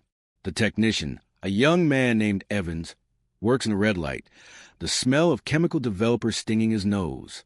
He spools the film onto the reel, submerges in the bath, and agitates the tank. It is a slow, archaic process in a digital world, but it is the only way to see what Dean saw. 20 minutes later, the negatives are hanging to dry. Evans holds a loupe to his eye and leans in. The images are grainy, high contrast, black and white, but they are discernible, and they are horrific. They are not pictures of the acts themselves. They are pictures of the aftermath. A sleeping face, or is it dead? Framed by grass. A pair of shoes left on a dock. A view from a car window of a woman walking alone in the rain. They are stalker photos. They are the view of the predator before the strike. And then the last 3 frames. They are different. They are pictures of locations. A specific tree in a swamp. A bridge over a creek. A cluster of rocks. Evans rushes the prints to the war room. He lays them out on the table, still damp. He documented the burial sites. Evans says, his voice barely a whisper, these aren't just trophies. They're maps. Thorne looks at the photo of the bridge. It's a small, concrete structure, graffiti tagged, over a sluggish creek. The foliage is thick, palmettos and scrub oak. I know this place, Rodriguez says, pointing a thick finger at the photo. That's Gator Creek Bridge, up in Pasco County. It's remote. Teenagers go there to drink. It's miles from anything. Thorne grabs a magnifying glass. In the photo, near the base of the bridge piling, the earth looks disturbed. A mound of dirt, covered with branches. The photo is dated on the back in Dean's handwriting, October 09. The waitress, Thorne repeats. She looks at the logbook again. October 2009. Waitress. Night shift. Argument. There was a girl, Rodriguez says, his memory jogging. 2009, Newport Richie. Sarah Jenkins. She worked at a diner on Highway 19. Clocked out at 2 a.m. Her car was found in the parking lot. Keys in the ignition. Purse on the seat. We thought she ran off with a boyfriend. There were rumors she was using drugs. We didn't push it hard enough. The guilt in his voice is heavy, a physical weight. We wrote it off as a voluntary disappearance. You didn't know, Thorne says, but her voice is hard. We didn't know we had a wolf living among the sheep, but we know now. She turns to the room. We have a location. Gator Creek Bridge. If that photo is what I think it is, Sarah Jenkins never ran away. She's been waiting under that bridge for 14 years. The sun is fully up now, blazing to the blinds of the station, mocking the darkness they are wading through. The logistics of the investigation are spiraling. They need cadaver dogs. They need ground-penetrating radar. They need excavators. And they need to do it all without alerting the media yet. Because if the press gets wind that they are digging for multiple bodies, the circus will come to town, and it will trample the evidence. But there is another problem. Arthur Dean has a family. He has an ex-wife, 2 adult children. They live in the area. They have no idea that the man who carved the turkey at Thanksgiving, the man who paid for their college tuition, is a serial killer. Thorne has to break the news. She has to interview them. She has to find out if they were accomplices or if they were victims of his deception. Thorne leaves a war room and heads to an interview room down the hall. Inside sits Brenda Dean, Arthur's ex-wife. They divorced 5 years ago. She looks small, terrified, clutching a tissue. She has been waiting for 2 hours. She thinks Arthur has been arrested for embezzlement or tax fraud. That's what the uniforms told her to get her here. Thorne enters. She sits down. She doesn't have the luxury of a slow build-up. Mrs. Dean, thank you for coming. What did he do? Brenda asks, her voice trembling. Is it the money? I told him not to mess with the company accounts. Thorne takes a breath. It's not money, Brenda. Arthur has been arrested for the murder of Chloe Bennett. Brenda blinks. She frowns. Chloe, the girl from the news? From 20 years ago? That's impossible. Arthur didn't know her. We were watching movies that night. I remember. He was home. He wasn't home, Brenda. Thorne says gently, we have DNA evidence. And we found things in his garage. Items belonging to Chloe. And items belonging to other women. Brenda shakes her head violently. Denial is the mind's first line of defense. No, you're wrong. Arthur is. He's boring. He's quiet. He likes fishing. He likes crossword puzzles. He's not a monster. Tell me about the fishing trips, Brenda, thorn presses, the long weekends, the nights he came home late. Did he ever come home muddy, wet, agitated? Brenda freezes. Her eyes lose focus as her brain rewinds the tape of her marriage. She remembers the laundry, the clothes soaked in swamp water, the shoes he threw away because they were ruined, the nights he would pace the living room, staring out the window, vibrating with an energy she couldn't understand. She remembers the business trips to Daytona, the solo camping trips to the Everglades where he never brought back any fish. He burned things, Brenda whispers, the memories surfacing like a corpse. In the backyard, in the fire pit. He said it was just trash, old papers. But the smell, it smelled like plastic, like burning hair. She looks at Thorne, horror dawning. Oh, God, the smoke. Thorne leans in. When did he burn things? All the time, she sobs.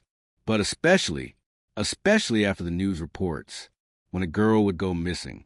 A few days later, he would have a bonfire. I just thought he liked the fire. The revelation hits Thorne. The logbook has gaps. The trophies in the tackle box are few compared to the timeline. Arthur Dean didn't keep everything. He destroyed evidence systematically. The notebook and the few items were the ones he couldn't part with, the ones that fed his fantasy. But the fire pit might still hold secrets. Ash, bone fragments, melted metal from zippers, or jewelry. Thorne grabs a radio. Dispatch! Get a forensic anthropology team to the Dean residence. Backyard. I want the fire pit grid search. Sift every ounce of ash. And get a warrant for the ex-wife's old property records. We need to know everywhere they lived since 1999. The scope of the horror is expanding. It's not just a house in Palm Harbor. It's a geography of murder spanning the entire state. And in the center of it all sits Arthur Dean, the spider in the web, silent and smug in his cell. But the tiny clue, that single hair, has pulled a thread that is unraveling his entire life. As Thorne walks back to the war room, a deputy runs up to her. Detective, the lab just finished with a notebook analysis. There's something else. On the back page, it's not a past entry. It looks like a plan. Thorne grabs the photocopy. The last page of the notebook is different. The handwriting is fresher, darker, as if pressed hard into the paper. Target, the jogger. Oak Trail, 6 a.m., Thursday. Today is Wednesday. Thorne looks at the deputy. Oak Trail? That's tomorrow morning. He wasn't done. He was hunting again. The realization chills them all. They didn't just solve a cold case. They stopped an active killer hours before his next strike. The ghost of Chloe Bennett didn't just demand justice for herself. She reached out from the grave to save the next girl. The mid-morning sun hangs over Pasco County like a white-hot hammer. It is 11:30 a.m., and the heat index has already climbed past 100 degrees. At Gator Creek Bridge, the world is a monochromatic smear of green and brown. This is not the Florida of postcards and theme parks. This is the interior, the primordial lung of the state, where the water is black with tannins and the air buzzes with the menace of mosquitoes and horseflies. A convoy of unmarked police SUVs and a heavy crime scene truck navigate the rutted dirt track leading to the creek, their tires crunching over gravel and dry pine needles. The dust cloud settles slowly in the heavy air. Detective Rodriguez steps out of the lead vehicle.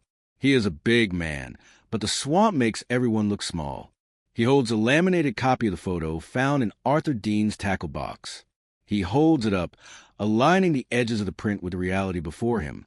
The concrete piling of the bridge, the specific angle of the oak tree leaning over the water, the cluster of limestone rocks.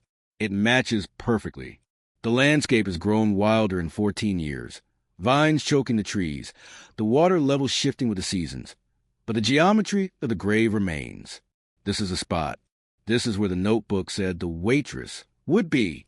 The team moves with grim efficiency. There's no yellow tape here yet, just the raw wilderness. 2 cadaver dogs, Belgian Malinois with focused eyes, are brought to the edge of the creek. They are released from their leads. They move low to the ground, noses working overtime, huffing the damp earth. The scent of death, even after 14 years, leaves a chemical signature in the soil, a faint echo that these animals are trained to hear. The handlers watch the dog's body language. The tail stops wagging. The ears pin back. One of the dogs, a female named Buster, circles a depression in the earth near the second bridge piling, hidden beneath a thicket of saw palmetto. She sits. She barks once. A sharp, piercing sound that cuts through the drone of the cicadas. Rodriguez nods. The signal is clear. The dig team moves in. This is not a construction site. It is an archaeological excavation. They don't use shovels. They use trowels and brushes. They clear away the palmetto fronds, the layers of decaying leaves, the detritus of a decade. The earth here is soft, sandy, mixed with river muck. As they peel back the layers, the smell of the swamp is overwhelming.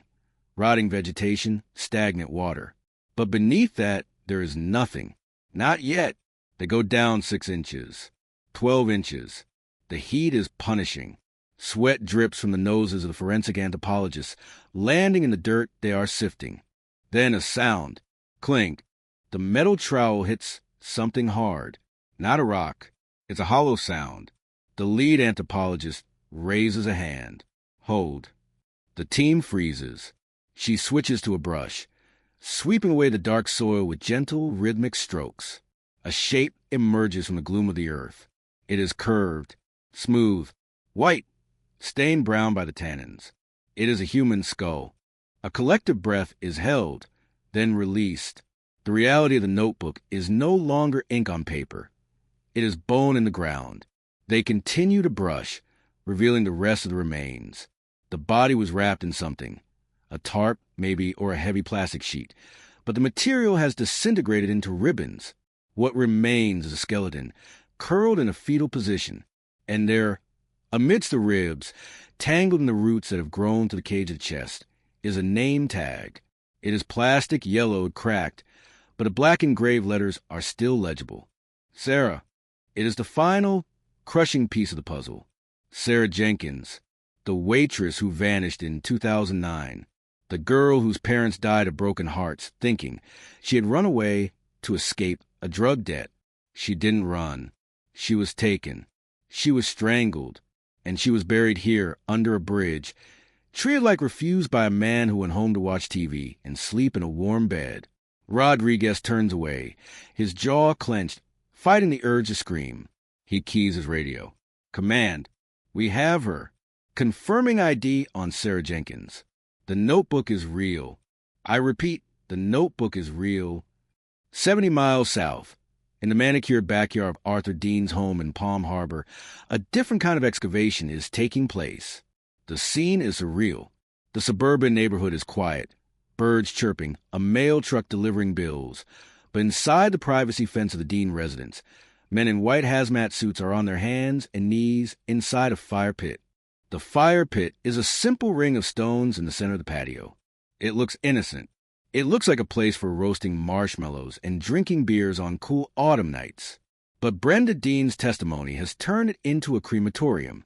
The forensic team has grid-lined the ash pit into 4 quadrants. They are spooning the ash into fine mesh sieves. They are looking for the things fire cannot destroy, the things that survive the inferno. Detective Thorne stands on the patio, watching. She is on the phone with the district attorney, securing the charges. We have Sarah Jenkins, she says into the phone, her voice flat. We found the body at Gator Creek. The notebook is a confession. Frank, it's a roadmap. She listens for a moment. I don't care if he hasn't confessed verbally. The bones are speaking for him. Detective. Thorne hangs up and turns. One of the sifters is holding up a pair of tweezers. In the grip of the metal, caught in the sunlight, is something small and gold. Thorne walks over. She leans in. It is a tooth, a molar, but it's not just a tooth. It has a gold crown. The fire was hot, the technician says, his voice muffled by his mask. Hot enough to burn bone to ash, mostly. But this survived. And look here. He points to the sieve. A zipper pull. Eek! It's fused, melted, but it's metal. And here. This looks like a rivet from a pair of jeans. Thorne stares at the gold crown. DNA will be impossible to extract from the calcined tooth itself, but the dental records. Dental records are as good as fingerprints. If they can match this crown to a missing person report, to a dentist x-ray from 1999 or 2005, they have another name.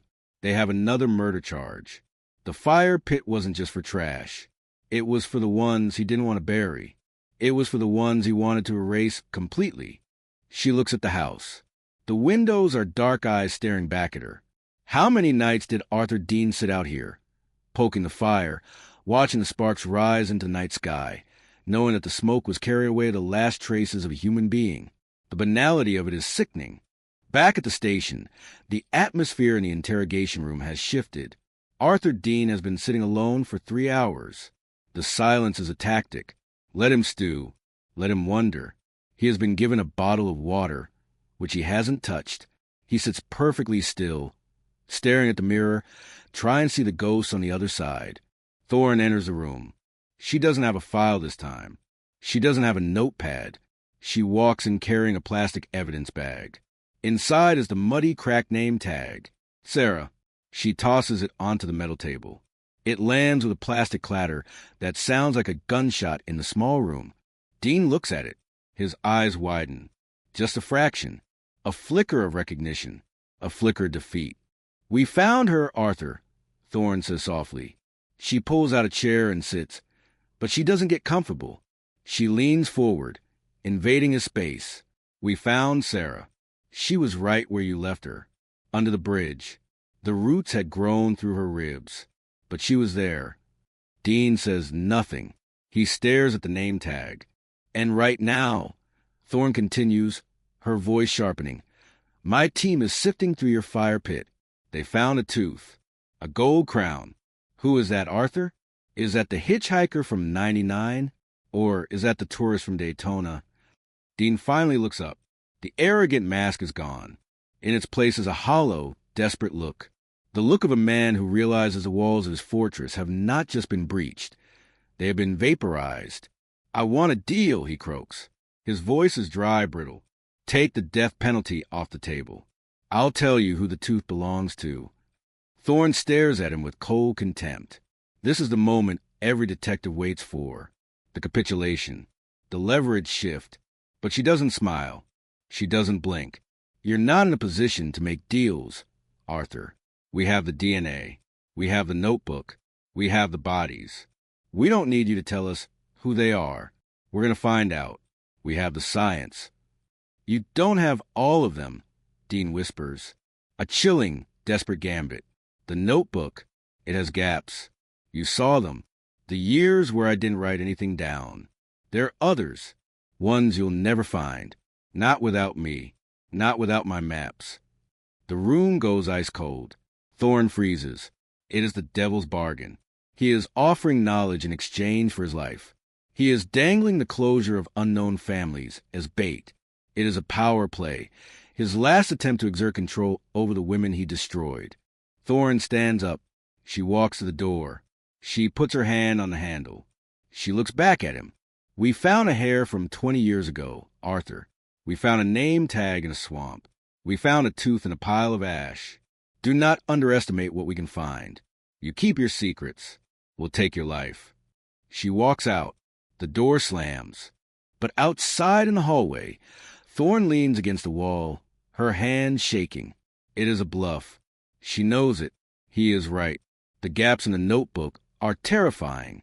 If he doesn't talk, there are families who will never know. There are bodies in the swamps that will never be found. The victory of finding Sarah Jenkins is tempered by the horror of the others. The chief of police comes down the hall. He looks grave. "The press is outside," he says. "It's a circus. CNN, Fox, everyone. They know about the body at the bridge. We have to make a statement." Thorne nods, straightening her blazer. She wipes the sweat from her forehead. "Let's go." The press conference is set up on the steps of the station. Microphones are clustered like a bouquet of metal flowers. The lights are blinding. Thorne steps up to the podium. She looks out at the sea of cameras. She thinks of Chloe Bennett's mother, waiting by the phone. She thinks of Sarah Jenkins' family, about to receive the call that ends their hope but begins their mourning. 20 years ago, Thorne begins, her voice echoing over the plaza, a young woman named Chloe Bennett was taken from us. For 2 decades, her killer lived in the shadows. He thought he was safe. He thought time was on his side. He was wrong. She pauses, letting the silence hang. Today, thanks to the relentless work of this department and the advancements in forensic science, we have arrested Arthur Dean. But this investigation is not over. It is just beginning. We have recovered the remains of a second victim, Sarah Jenkins, and we have reason to believe there are more. The gasp from the press corps is audible. The cameras flash wildly. The headline is written in that moment. It is no longer just a cold case breakthrough. It is the unmasking of one of Florida's most prolific serial killers. The monster has a face, and the tiny clue that caught him has opened the door to a house of horrors that the state of Florida will never forget. As Thorne speaks, miles away in the evidence room, a technician is cataloging the contents of the tackle box. He picks up the silver necklace with a heart pendant. He turns it over. On the back, etched in tiny, delicate script, are initials, MK. He frowns. He checks the list of known victims. Chloe Bennett, Sarah Jenkins, the hitchhiker, the tourist. None of them have the initials MK. The technician picks up the phone. Detective Thorne, you need to come back down here. We found another one.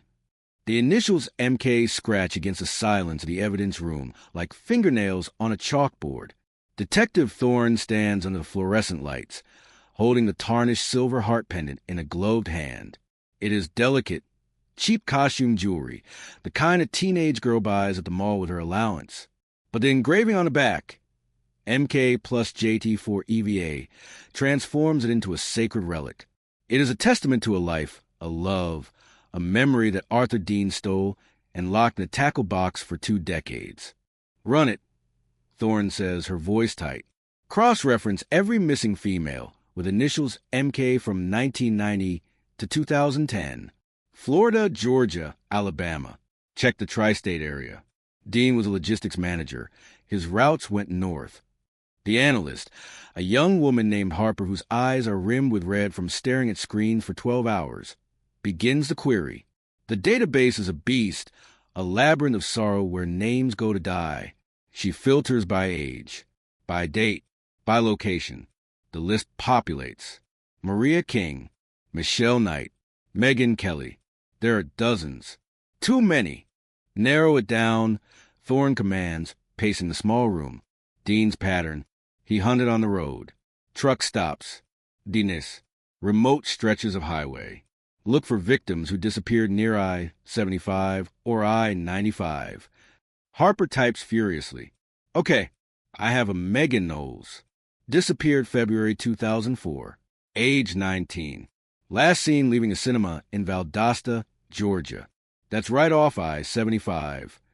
She clicks on the file. Her mother reported she was wearing a silver necklace, a gift from her boyfriend, Jason Thomas. Jite. The connection hits Thorne like a physical blow. Megan Knowles, 2004. Valdosta is 3 hours north of Clearwater. It fits. Dean's company had a distribution hub in southern Georgia. He would have been driving that route regularly. Megan wasn't a hitchhiker. She wasn't a waitress working the late shift. She was a kid leaving the movies. Dean had crossed state lines. He had expanded his hunting ground. Thorne grabs the desk phone. Get the Valdosta PD on the line. Tell them we found Megan's necklace. Tell them we have the guy. She pauses, looking at the pen again. And tell them to send us everything they have on the boyfriend, Jason Thomas. I bet he's been living under a cloud of suspicion for 19 years. She's right. When the Valdosta detective picks up, his voice is weary, heavy with the ghosts of unsolved cases. When Thorne tells him about the necklace, there is a long silence on the line. Then a heavy exhale. Jason Thomas. The detective says, his voice breaking. That poor kid. He was a prime suspect. We grilled him for days. He never cracked because he didn't do it. But the town destroyed him. He drank himself to death 3 years ago. He died thinking everyone believed he killed the love of his life. Thorne closes her eyes. The tragedy of Arthur Dean isn't just the women he killed. It is the blast radius. It is the parents who died without answers.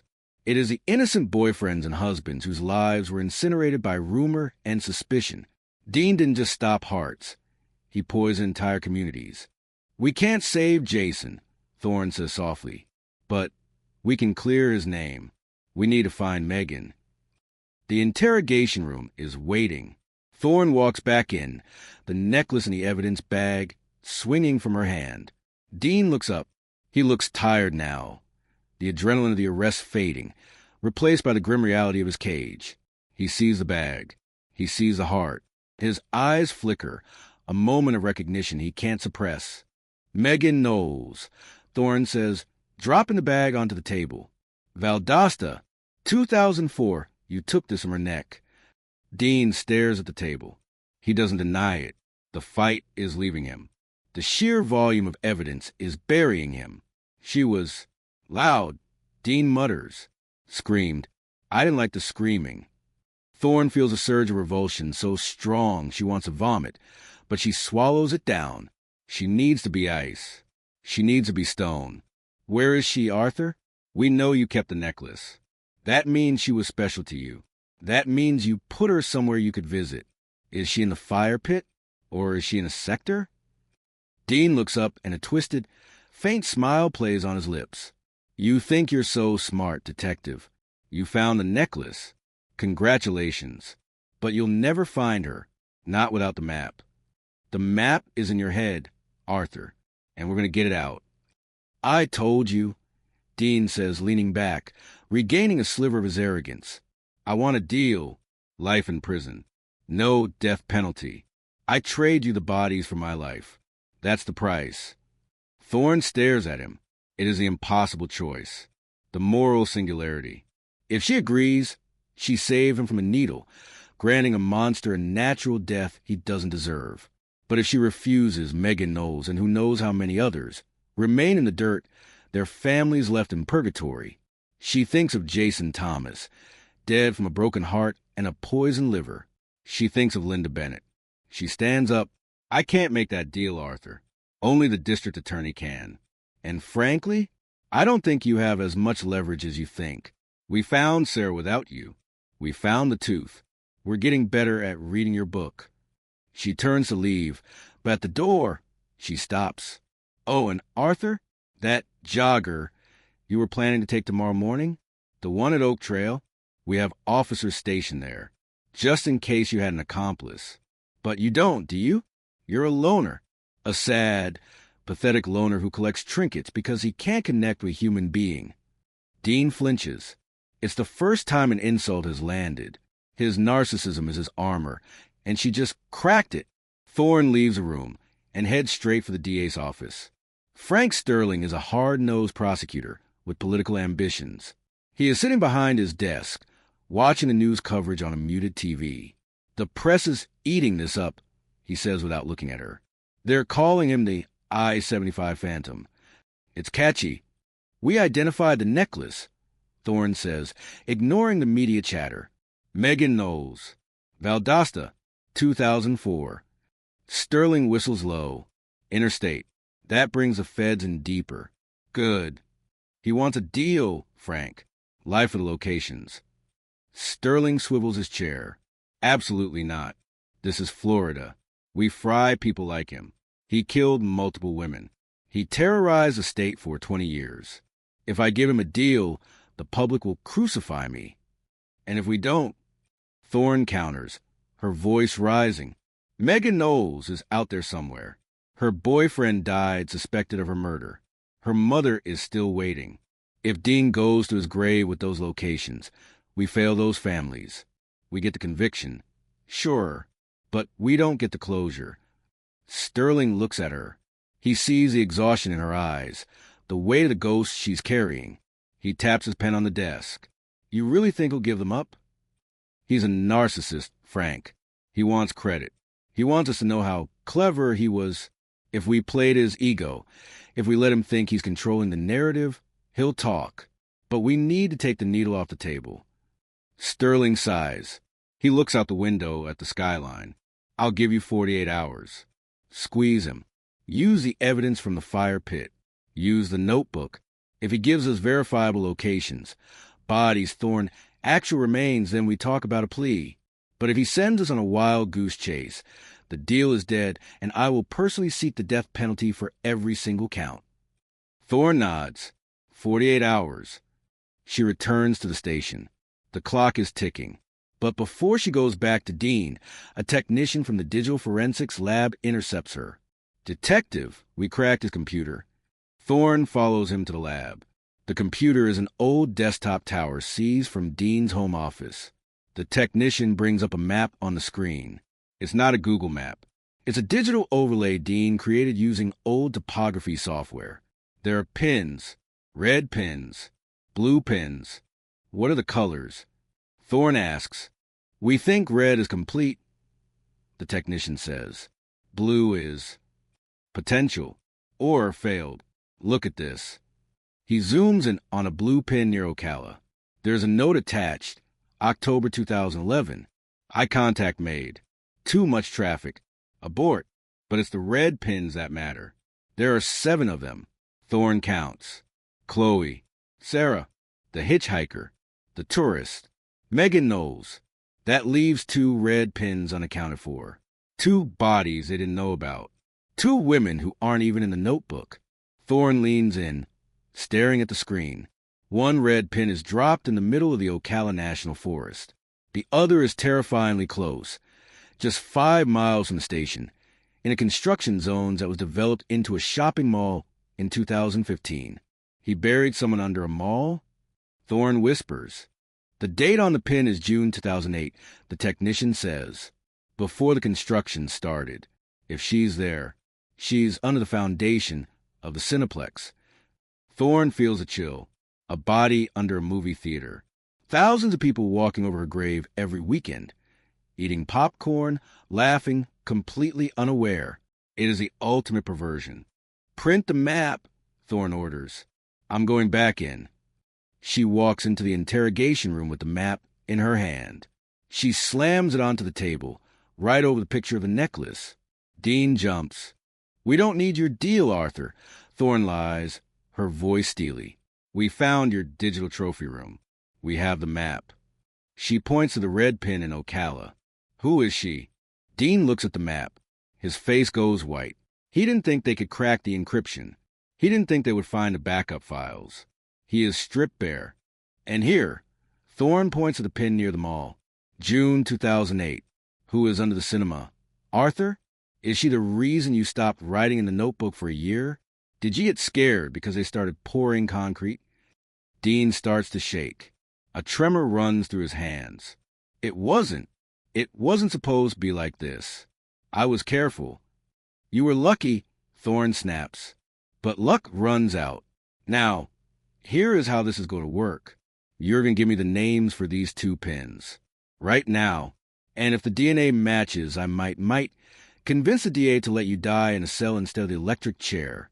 But if you lie to me, if you play games, I will make sure your last view of this world is the glass of the execution chamber. Dean looks at the map. He looks at Thorne. The monster is cornered. He takes a breath, a ragged, defeated sound. The one in Ocala, he whispers.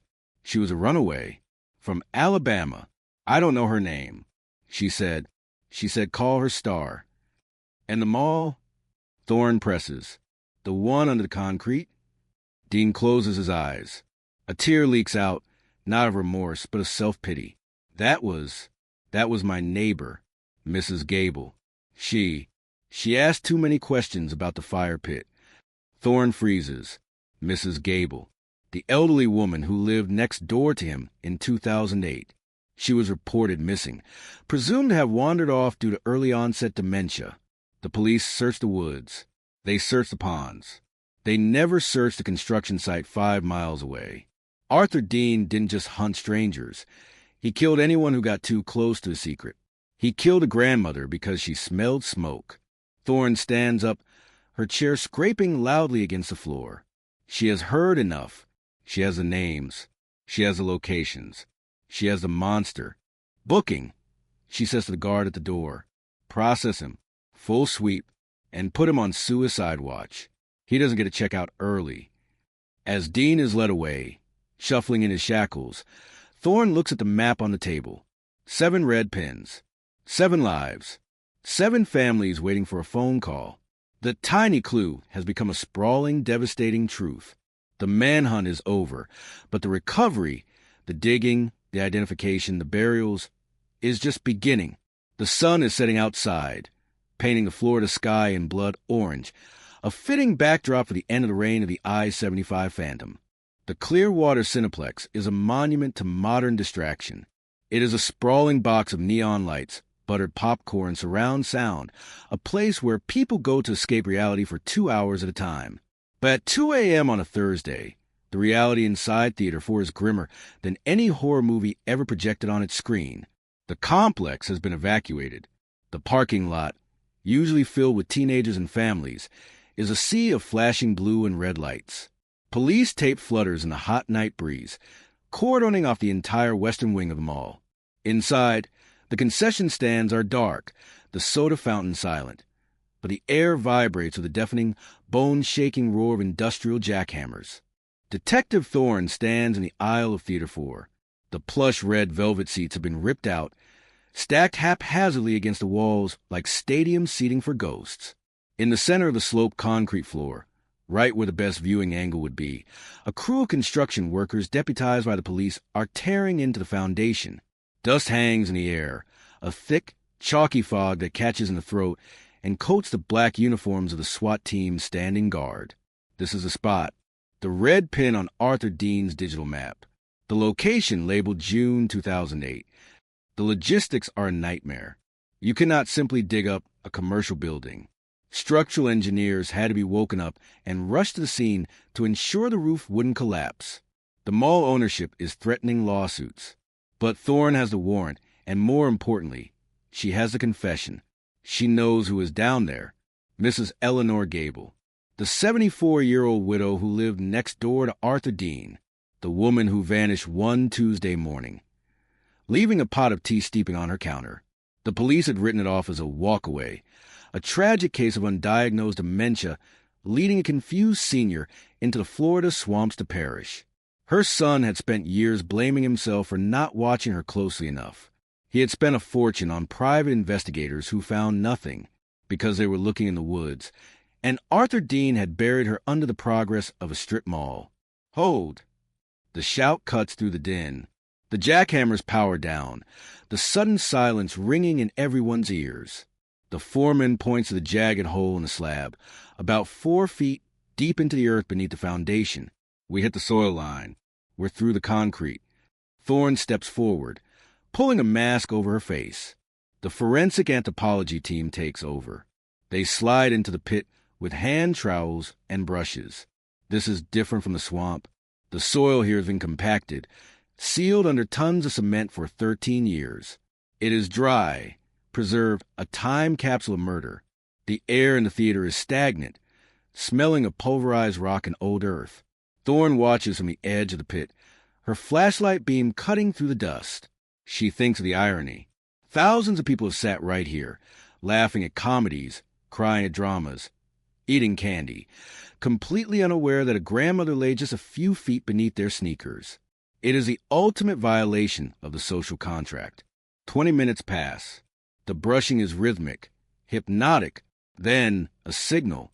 The lead anthropologist looks up, his eyes grave above his mask. We have remains. They uncover her slowly. It is not just bones. Because of the dry, sealed environment under the concrete, there is clothing, synthetic fabric that hasn't rotted, a floral print housecoat, a slipper, and then the identification that needs no DNA lab, a medical alert bracelet, still clasped around the radius bone of the left arm. Thorne asks for the camera. She zooms in. The metal is tarnished, but the engraving is legible. Eleanor Gable, diabetic, penicillin allergy. Thorne feels a tear slide down her cheek, mixing with concrete dust. It is a mixture of relief and rage. Relief that Eleanor is found. Rage that she was here all along. Dean hadn't hunted her. He hadn't stalked her like the others. She was simply a loose end, a neighbor who saw him burning evidence in the fire pit, who perhaps asked, "Arthur, what is that smell?" And for that simple curiosity, for being a good neighbor, she was strangled and dumped in a construction trench the night before the foundation was poured. It was a crime of opportunity, cold and pragmatic. "Bag everything," Thorne whispers. "Get her out of here. She doesn't belong in a movie theater." As the coroner's van navigates the back exit of the mall, taking Eleanor Gable to morgue, Thorne is already moving. There is no time to decompress. The map has another red pin. Ocala, the National Forest. It is an hour-and-a-half drive north. The convoy reforms. They trade the neon of the city for the darkness of the deep woods. The Ocala National Forest is a different beast entirely. It is 600 square miles of pine scrub, sandhills, and black bears. It is a place where people go to get lost, and where things are hidden to never be found. The sun is beginning to rise as the convoy turns off the paved road onto a fire trail that hasn't seen a vehicle in years. The branches whip against the side of the SUVs, screeching like banshees. The GPS coordinates from Dean's computer are precise, leading them deep into the heart of the wilderness, to a place where the self-service dies and the only sound is the wind in the longleaf pines. They reach the clearing. It is innocuous, just a patch of sand spurs and scrub oak. But the digital map says star. The confession said runaway. The team deploys. The cadaver dogs are tired, but they work the grid. This time, the reaction is faster. The soil here is sandy, shifting. The grave is shallow. Dean didn't have a construction crew to cover his tracks here. He just had a shovel and the cover of night. The excavation is quick. Too quick. The remains are skeletal, scattered by scavengers over the last decade. But the skull is there, and the evidence of violence is stark. Blunt force trauma, a fracture to the orbital bone. This wasn't just strangulation. This was a beating. Starr had fought back. She had made him work for it. Thorne stands over the grave. There is no ID here, no medical bracelet, no wallet, just a few remnants of a life cut short, a pair of canvas sneakers, the rubber soles disintegrated, a plastic hair clip, shaped like a butterfly, faded from pink to white by the sun, and a ring, a cheap silver ring on a finger bone. Thorne leans in. It's a mood ring, the kind you buy at a beach gift shop. The stone is black, the color of stress, or just the color of death. She was a kid, Thorne says, her voice shaking. Butterfly clips, mood rings. She was just a kid. Arthur Dean said she was a runaway from Alabama. He didn't know her real name. He just picked her up, used her, and discarded her in the middle of nowhere. She is a Jane Doe, one of thousands. But now, she has a location. She has a detective. And Thorne vows, right there in the pine scrub, that Starr will get her name back. By noon, the news is broken wide open. The discovery at the mall has captured the national imagination. Bodies under the mall is the cheering on every cable news channel. The horror of it is universal. But for one man, the news is a sledgehammer. Michael Gable, Eleanor's son, is sitting in his kitchen in Tampa when the phone rings. It is Thorne. She doesn't delegate this call. She needs to be the one. When she tells him, when she says the words, "We found her, Michael," she didn't wander off. She didn't suffer in the woods. There's a silence on the other end that lasts an eternity. Ain't dang, asobi. A sound of such raw, guttural pain that Thorne has to grip the desk to steady herself. I blame myself. Michael chokes out. For 13 years, I thought I left the door unlocked. I thought I failed her. I thought she died scared and alone because of me. You didn't fail her, Michael. Thorne says firmly. You were living next to a monster. No one knew. No one could have known. You have to let that guilt go. Arthur Dean did this. Not you. It is a small mercy, but it is the only one she can offer. The exoneration of the survivors is just as important as the conviction of the killer. The narrative of Eleanor's death is rewritten. She is no longer a confused old woman who got lost. She is the sharp-eyed witness who got caught. It restores her dignity, even in death. But the victory is short-lived. Back at the station, the whiteboard in the war room is filling up.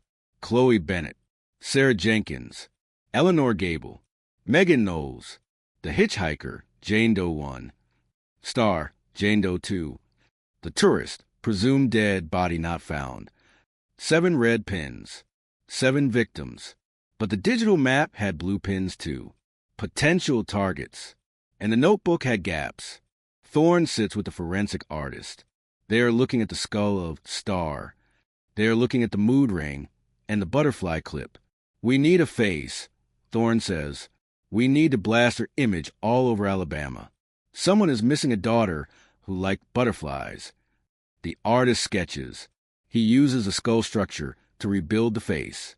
High cheekbones, a slight overbite.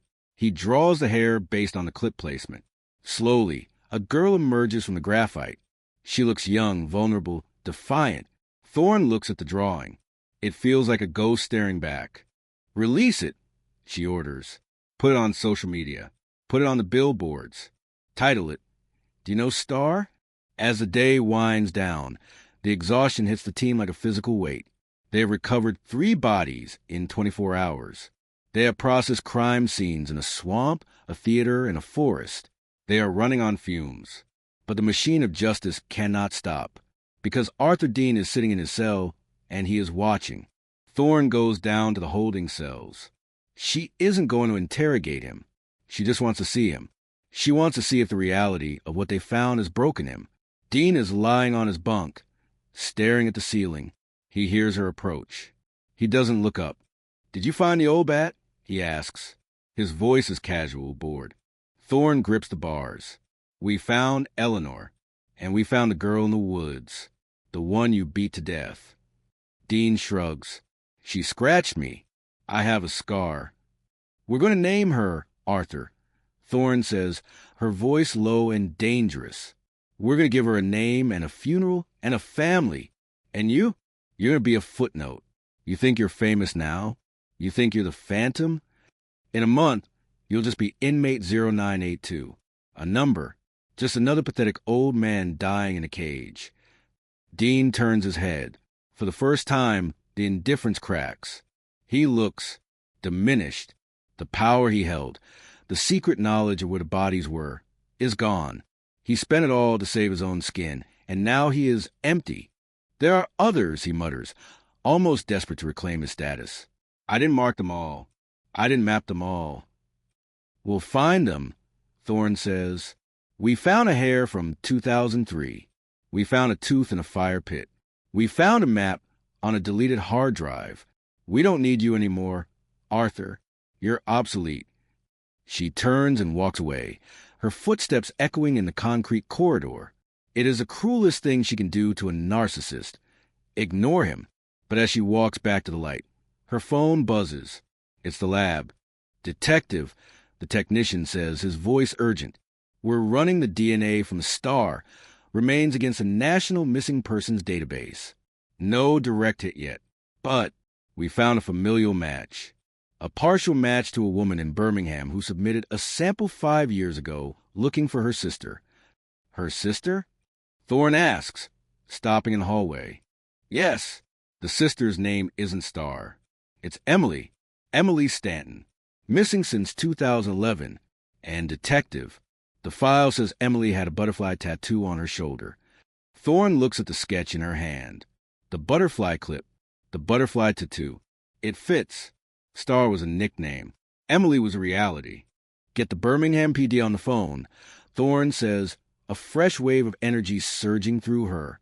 And get Emily's mother. We're bringing her home. The sun sets on another day in Florida. The humidity is still there, thick and oppressive, but the shadows are retreating. The tiny clue has become a floodlight. But deep in the evidence files, in the gaps of the notebook, in the blue pins on the map that say abort, there are still questions. What about the ones he failed to kill? What about the ones who got away? And then a thought strikes Thorne. A terrifying thought. If there were blue pins, attempts at failed women he stalked but didn't grab, where are they now? Are there women walking around Florida right now who have no idea they were in the crosshairs of a serial killer? Women who felt a creep at a gas station or saw a dark sedan following them. And then, nothing happened? Thorne realizes the investigation has a second front. They don't just need to find the dead. They need to find the living.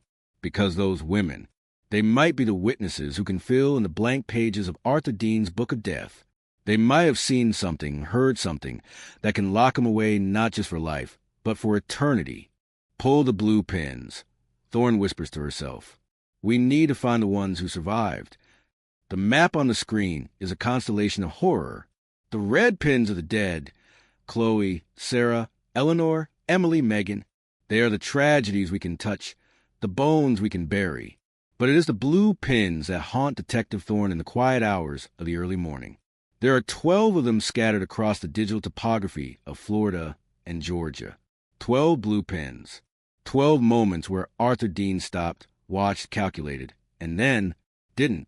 These aren't crime scenes. They are near misses. They are the almosts. And in the psychology of a serial predator, the almost are just as critical as the kills. They are the rehearsals. They are the moments the monster blinked. Thorne focuses on the blue pin drop just outside Ocala. Dated October 14th, 2011. The note attached to the digital file is terse. A cold assessment of failure. Rest stop 45. Eye contact made. Target isolated. Too much traffic. Abort. Rest stop 45. Thorne murmurs to the empty office. She knows it. It's a desolate stretch of I-75. A concrete island of vending machines and flickering halogen lights surrounded by the encroaching darkness of the forest.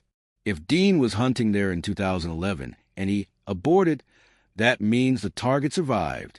That means there's a woman out there walking around, living her life, completely unaware that she was seconds away from becoming a red pin. Pull the logs. Thorne orders a tired analyst team. October 14th, 2011. I want every 911 call, every suspicious person report, every minor incident from Rest Stop 45 between dusk and dawn. Look for complaints about a man staring. Look for reports of a silver sedan. The search takes an hour. The haystack is large, but the needle is magnetic. A report surfaces. Not a 911 call, but a suspicious incident filed by a Florida Highway Patrol trooper. 23:15 hours. Complainant alleges a male subject blocked her vehicle in the parking lot. Subject claimed his battery was dead. Asked for a jump. Complainant refused. Subject became aggressive. Complainant fled when a semi-truck entered the lot. The complainant's name is Jessica Vance. In 2011, she was a 22-year-old student driving back to Gainesville for midterms. Today, she is a 34-year-old pharmacist living in Jacksonville. She is a blue pin who walked away. Thorne drives to Jacksonville. She needs to hear the voice of a survivor. She needs to know what Arthur Dean looks like when he fails. When Thorne knocks on the door of the neat, suburban townhouse, Jessica answers with a toddler on her hip. She looks normal, safe. But when Thorne introduces herself and mentions the date, October 14th, 2011, the color drains from Jessica's face instantly. The toddler keeps babbling, but the mother has turned to stone. I haven't thought about that night in years, Jessica whispers, inviting Thorne into a living room scattered with toys. I tried to convince myself I overreacted, that he was just a creepy guy with a dead battery. But deep down I knew he wasn't looking for a jump start. Tell me, Thorne says gently. Tell me everything you remember, not what you told the trooper. Tell me what you felt.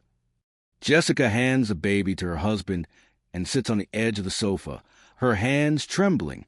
It was raining, that heavy, blinding Florida rain. I pulled in to get a coffee. The rest stop was empty, just me and a few parked trucks way in the back. When I came out, his car was there, right next to mine. Too close. I couldn't open my driver's door. Thorne leans in. What kind of car, Jessica? It was a sedan, she says. closing her eyes, traveling back to the rain-slicked asphalt. Dark, maybe black or blue, not silver. I remember because it had a dent in the rear bumper, a big one. This is a discrepancy. Dean drove a silver Honda in 2003 and a white truck in 2015. But predators change cars like they change clothes. He rolled down his window. Jessica continues, her voice tight. He looked kind. That was the scary part. He looked like a dad. He had glasses. He smiled. He said, "Miss, I'm so sorry. I think I left my lights on. Can you help me?" But his eyes, they weren't smiling. They were flat, like a shark, and he had gloves on, leather gloves. In October in Florida, it wasn't cold. The detail of the gloves lands hard. Dean left no fingerprints because he never touched anything with bare skin. I told him no, Jessica says. I said I didn't have cables. I climbed in through my passenger side. He started to open his door. He was getting out. I saw a kid in his passenger seat, a clear plastic bin. I saw duct tape, and I saw a hammer. Thorne's blood runs cold. The hammer, the tool used on Star in the Ocala forest. I locked the doors. I started the engine. And then, these headlights swept across us. A big 18-wheeler pulled off the highway. The lights flooded his car. He froze. He looked at the truck. Then he looked at me with this pure hatred. He slammed his door shut and peeled out. He drove over the curb to get away. Jessica takes a shuddering breath. If that truck hadn't come, I wouldn't be here. I know that. You're right, Thorne says softly. You are the one who got away, Jessica. And because you got away, you might help us catch him for the ones who didn't. There's one more thing, Jessica says, her brow furrowing. I told the trooper, but he didn't write it down. He said it wasn't important. But I remember it because it was weird. The car, the dark sedan, it had a sticker in the back window. Not a bumper sticker, a college parking decal. It was purple and gold. Purple and gold? Thorne asks, LSU? ECU? No. Jessica shakes her head. I have a cousin who went there. It was University of North Alabama. Una. It was a faculty parking pass. 2011. Thorne freezes. Arthur Dean didn't work at a university. He lived in Clearwater. He had no connection to North Alabama. Why would he be driving a car with a UNA faculty sticker? Unless the car didn't belong to him. Thorne thanks Jessica, her mind racing. She steps out into the Jacksonville heat and dials the war room. Run a new search. She barks. I need a stolen vehicle report. October 2011. Dork said make and model unknown, but it had a University of North Alabama faculty parking decal. And check missing persons for UNA faculty or staff around that time. The team scrambles. The interstate connection is widening. Alabama is 3 states away. If Dean was driving a victim's car in Florida, it means he traveled with a trophy vehicle. It means he was driving a mobile tomb. 10 minutes later, the call comes back. The analyst's voice is grim. Detective, we have a hit, but it's not a stolen car report. It's a cold case homicide from Florence, Alabama. September 2011. Dr. Helen Moss, professor of literature at UNA. She vanished in the campus parking lot after a late class. Her body was found 2 weeks later in a ravine miles away. But her car, a 2008 dark blue Chevy Impala, was never recovered. Thorne leans against her cruiser, the pieces clicking into place with the horrifying precision of a gun slide. Dean killed Dr. Moss in Alabama in September.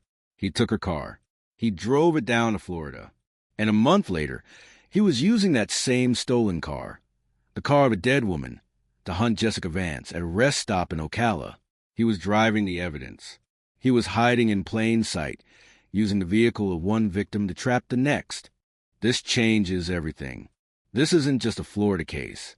This is a multi-state killing spree that has gone undetected for a decade because the jurisdictions never talked. The blue pin wasn't just a near miss. It was a Rosetta Stone connecting the I-75 phantom to cases across the entire Southeast. Thorne drives back to Clearwater with a new fury. She isn't just carrying the weight of the Florida victims now. She is carrying Helen Moss. She is carrying the terror of a professor dragged from her car. She walks into the interrogation room. Dean is there, eating a sandwich, looking small and defeated. But he doesn't know what she knows. He thinks he's contained the damage. Thorne sits down. She doesn't yell. She doesn't slam the table. She speaks in a whisper that is louder than a scream. Helen Moss. Dean stops chewing. He freezes. The name hits him like a physical slap. Florence, Alabama. Thorne continues.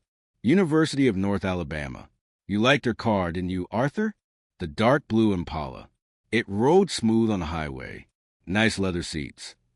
Dean puts the sandwich down. His hands are shaking uncontrollably now. He puts them under the table to hide them. You killed her in September, Thorne narrates, reconstructing the horror. You dumped her in a ravine, but you kept the car. Why? Was it a trophy? Or were you just too cheap to rent one for your hunting trip? Dean stays silent, but his breathing is shallow, rapid. His eyes are darting around the room, looking for an exit that doesn't exist. You drove that car to Ocala, Thorne says, leaning in. You tried to grab a girl named Jessica at a rest stop, but you failed. You got scared. And then what, Arthur? What did you do with Helen's car? You couldn't keep it forever. A stolen car is a liability. I sunk it, Dean whispers. The confession bleeds out of him. He is overwhelmed.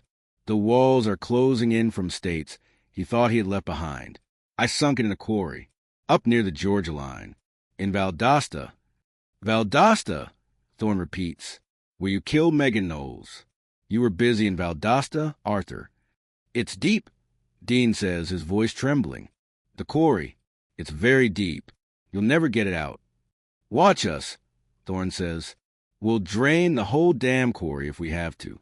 Because that car is a crime scene on wheels. And I bet there's DNA in the trunk. I bet you didn't clean it as well as you thought. Dean slumps forward, burying his face in his hands. He is sobbing now, ugly, gasping sobs. I can't do this anymore. There are too many. I can't keep them straight.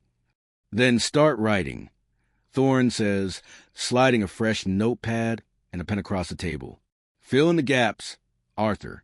The blue pens, the red pens, the cars, the names. You write until your hand cramps, and then you write some more. Because every name you forget is another year I add to your sentence in hell. Dean picks up the pen. He hesitates, the tip hovering over the paper, and then he begins to write. Now log this time. A list of locations, a list of dates, a list of sins that stretches back to 1988. Thorne watches him. She sees the pen moving, but her mind is on the quarry in Valdosta. She picks up her phone and texts the dive team coordinator. Get the gear. We're going to Georgia. We have a car to find. As she steps out of the room, she sees the chief of police waiting for her. He looks pale. Thorne, he says, we just got a hit on the blue pin map for the entry in 2015. The one labeled Target, the babysitter. Did she survive? Thorne asks, hoping for another Jessica Vance. The chief shakes his head slowly. No, we just cross-reference it with a Jane Doe found in the Panhandle. But Thorne, the victim was only 14, and she was pregnant. The air leaves Thorne's lungs. 14, pregnant, the babysitter. The cruelty is bottomless. The victory of finding Helen Moss's car feels suddenly heavy. Every layer they peel back reveals a rot deeper than they imagined. The blue pins aren't just survivors. Some of them are victims who were simply mislabeled in Dean's twisted accounting. Get the file, Thorne says, her voice breaking. We're going to need more notepads. The investigation has metastasized. It is no longer a case.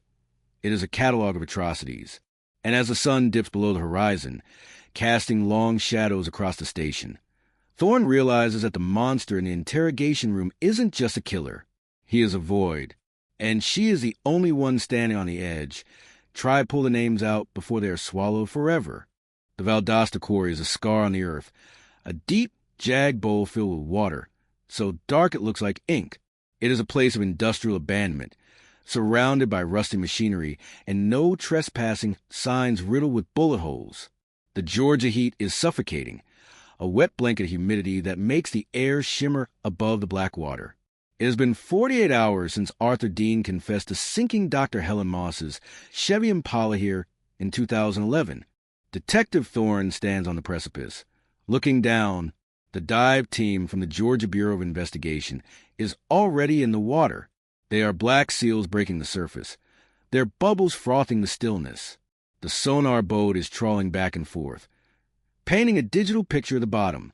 It is a junkyard down there. Old refrigerators, stolen motorcycles, construction debris. But they're looking for a specific shape, a sedan. We have a target. The radio crackles. Sector 3. Depth, 80 feet.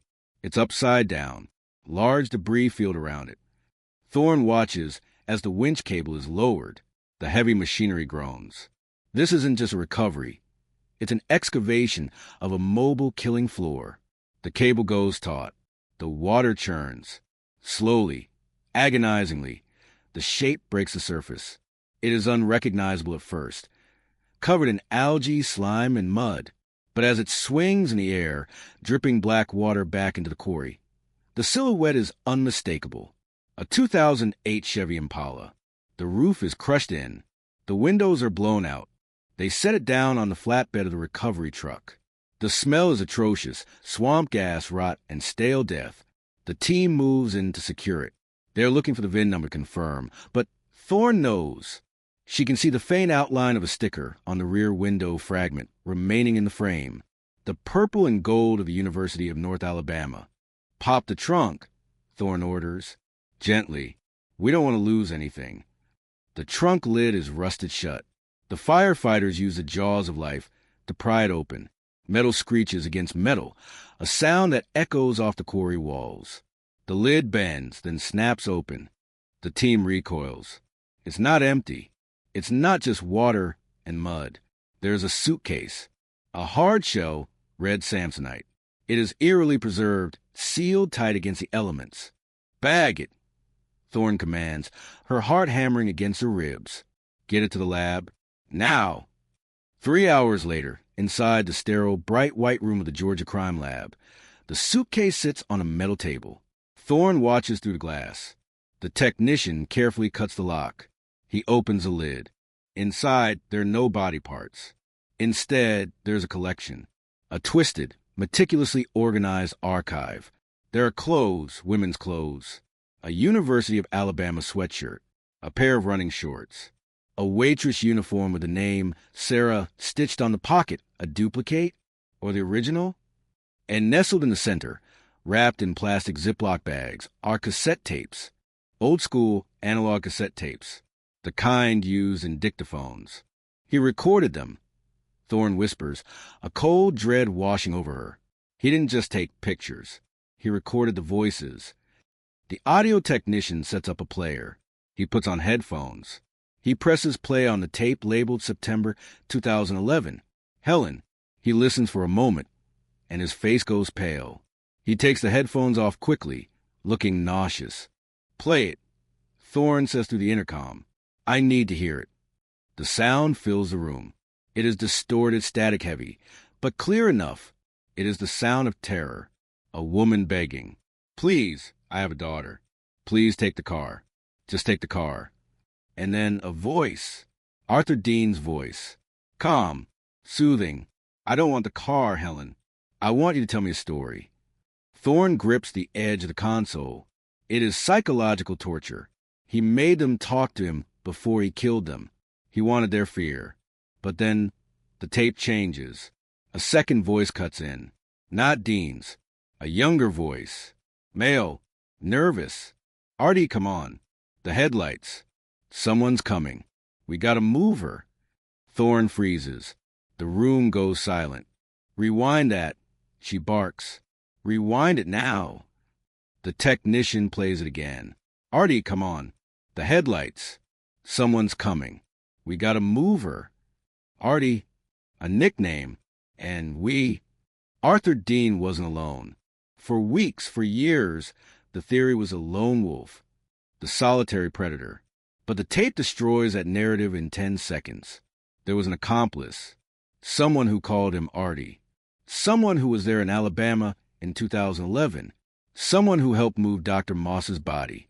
Thorne's mind races. Who? Dean was a loner. His ex-wife said he had no friends. His neighbors said he kept himself. But the voice on the tape sounds familiar. It sounds related. Pull the family tree again. Thorne says, pulling out her phone. Look at the son. Look at the brother.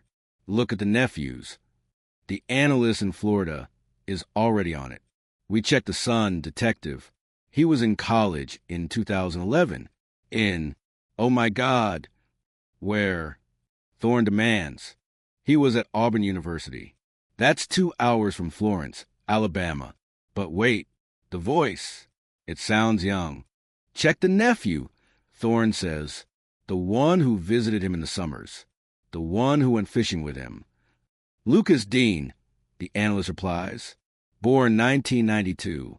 In 2011, he would have been 19. He lived in Valdosta, Georgia. The pieces slammed together.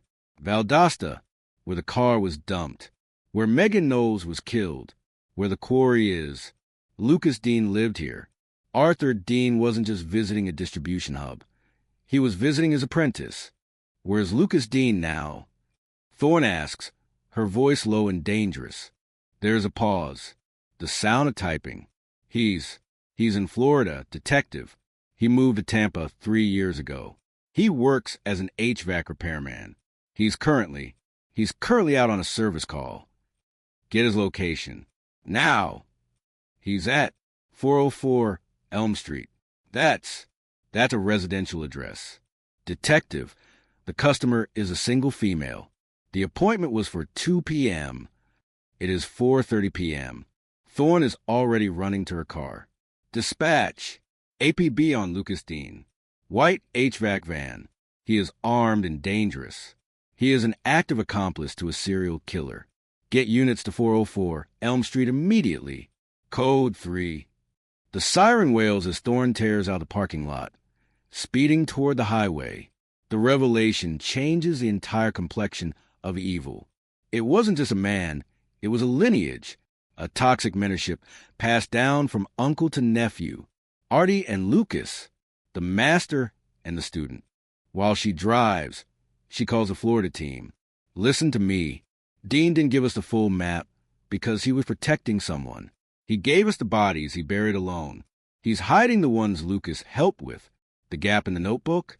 That wasn't a break. That was when he was training the kid. Thorne hits 100 miles per hour on the interstate. She imagines the HVAC van parked in a driveway. She imagines a woman opening the door to a polite young repairman. A repairman who learned from the best. A repairman who knows how to use duct tape and zip ties. The radio crackles. Unit 1 Alpha to dispatch. We are at 404 Elm. The van is in the driveway. No movement. The front door is open. Do not go in alone. Thorne screams into the radio. Wait for backup. Too late, detective. We hear screaming inside. We are breaching. The sounds of chaos erupt over the radio. Police! Get down. Drop it.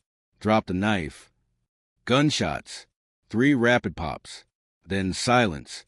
Thorne grips the steering wheel. Her knuckles white. Unit 1 Alpha. Status. Static. Then a breathless voice. Suspect down. Suspect is down. The female is secure. She's hurt, but she's alive. He had her tied up in the kitchen. Thorne lets out a breath she didn't know she was holding. She slows the car down. They got him. They stopped the cycle. But the horror isn't over. As Thorne pulls up to the scene 30 minutes later, the paramedics are wheeling Lucas Dean out. He has a gunshot wound to the shoulder, but he is conscious. He looks young. Handsome, even. He looks nothing like a monster. But as they load him into the ambulance, he locks eyes with Thorne, and he smiles. It is the same dead, shark-like smile Arthur Dean gave her at the rest stop. Thorne walks over to the ambulance. She leans in. It's over, Lucas. We have the tapes. We have the car in the quarry. We have Uncle Artie. Lucas laughs. A wet, gurgling sound. Uncle Artie is old school, he wheezes. He likes souvenirs. I like live streaming. Thorne freezes. What did you say? Check the cloud, detective. Lucas whispers as the doors close. Check the dark web. I didn't just record audio. I broadcasted. The ambulance drives away, sirens wailing. Thorne stands in the driveway, the Florida sun beating down on her. The sickness in her stomach returns. Live streaming. The tiny clue in the suitcase. The hair led them to Arthur, but Arthur led them to Lucas. And Lucas has dragged the horror into the digital age. The investigation has just expanded from a cold case to a cybercrime nightmare. Somewhere on encrypted servers, there are videos. There are audiences. There are people who paid to watch. Thorne pulls out her phone. She calls the FBI Cybercrimes Division. We need to talk, she says, her voice trembling with rage. We found the network. Back at the station, Arthur Dean is sitting in his cell. He knows. He felt the shift in the universe. His legacy hasn't been destroyed. It has been upgraded. He leans back on his cot and closes his eyes, dreaming of the quarry, while the world outside prepares to dive into an ocean of digital darkness he helped create. The FBI Cyber Division field office in Tampa is a fortress of glass and steel, chilled to a sterile 65 degrees to protect the banks of servers humming in the basement.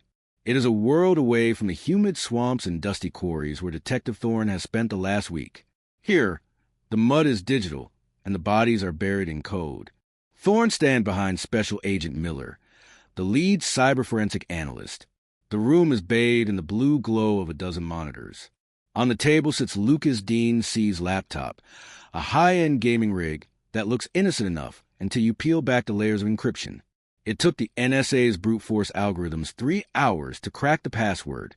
Now, the file directory is open.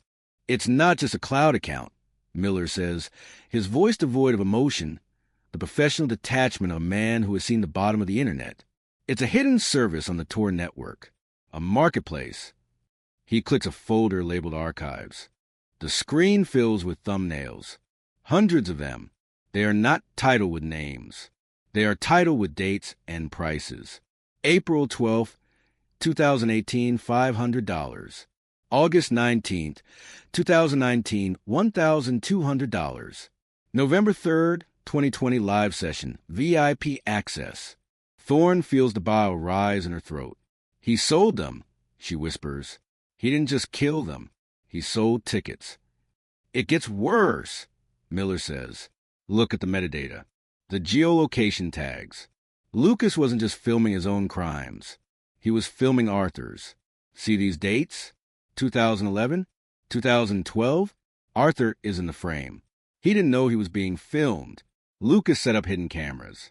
He was monetizing his uncle's work without Arthur knowing. Thorne stares at the screen. The betrayal is Shakespearean in its cruelty. Arthur Dean, the obsessive controller, the man who burned evidence and buried bodies in secret sectors to keep them forever, was unknowingly the star of a snuff reality show run by his own nephew. His sacred rituals were being streamed to anonymous Bitcoin wallets in Russia, China, and the suburbs of America. Can you identify the victims from videos? Thorne asks. The resolution is 4K. Miller nods grimly. We can identify everyone. The victims, the locations. We can see faces. Tattoos, jewelry, detective. This clears the board. We're not looking for missing persons anymore. We're looking for the families to notify. Thorne turns away from the screens. She can't look at the thumbnails. She thinks of Chloe Bennett. Thank God she died in 2003, before the technology existed for this final indignity. But for the others, for the women in the blue pin years, their terror is immortalized on a server. Track the buyers, Thorne orders, her voice hard as diamond. I want the IP addresses. I want the credit cards. I want the people who watched. They are accessories to murder, every single one of them. We're already on it, Miller says. But, Thorne, you need to tell Arthur. If he knows Lucas was selling him out, He might give us the locations of the bodies we haven't found yet just to spite the kid. Thorne nods. She grabs a tablet. Miller loads a clip, a specific video from 2012 where Arthur is clearly visible, bearing a suitcase. Take this, Miller says. Thorne drives back to the county jail. The sun is setting, painting the sky in bruises of purple and black. The atmosphere has shifted. The hunt for the killer is over. The war for the truth is entering its final, ugliest phase. Inside the interrogation room, Arthur Dean is pacing. He knows something has happened. He sensed a vibration in the air when Lucas was brought in. He stops when Thorne enters. She doesn't sit. She places a tablet on the table, face down. You look smug, Arthur, Thorne says quietly. You think you're the master, the Phantom. You think you have secrets left to trade. I have plenty. Dean sneers. I haven't told you where the Jacksonville nurse is. I haven't told you about the hitchhiker in Mobile. We don't need you to tell us, Thorne says. Lucas already did. Dean laughs. Lucas? The boy is soft. He'll cry, he'll beg, but he doesn't know where the bodies are. I didn't tell him everything. He didn't need you to tell him, Thorne says. She flips the tablet over. She presses play. The video starts. It's grainy night vision footage, but the figure is unmistakable. It's Arthur, 10 years younger, digging a hole in a patch of woods. He is muttering to himself, performing his ritual, and then a digital overlay appears on the screen. A chat box. Users commenting in real time. User_X. Is he going to use a hammer? Dark Watcher 99. Worth the 500 BTC. Admin Lucas. Wait for it. The show is just starting. Arthur Dean stares at the screen. He stops breathing. His eyes bulge. He watches himself, unaware, being consumed by an audience. He reads the comments. He sees the price tag on his art. He filmed you, Arthur, Thorne says, twisting the knife. He put hidden cameras in your car, in your garage, in the woods. You weren't a phantom. You were a performer. You were a circus act. And Lucas? He was the ringmaster. He made millions off you. While you were worried about leaving a hair fiber, he was selling your face to perverts on the dark web. The reaction is cataclysmic. Arthur Dean doesn't scream. He makes a sound like a wounded animal, a low, guttural keen that rises into a howl of pure, narcissistic rage. He sweeps the tablet off the table, smashing it against the wall. He slams his fist into the steel table, denting it. He had no right. Dean screams, foam gathering at the corners of his mouth. That was mine. They were mine. He stole them from you, Thorne says, calm in the face of his fury. He laughed at you. He told the chat room you were old school and boring. He said he was the evolution. Dean collapses into his chair, panting, his face red and veined.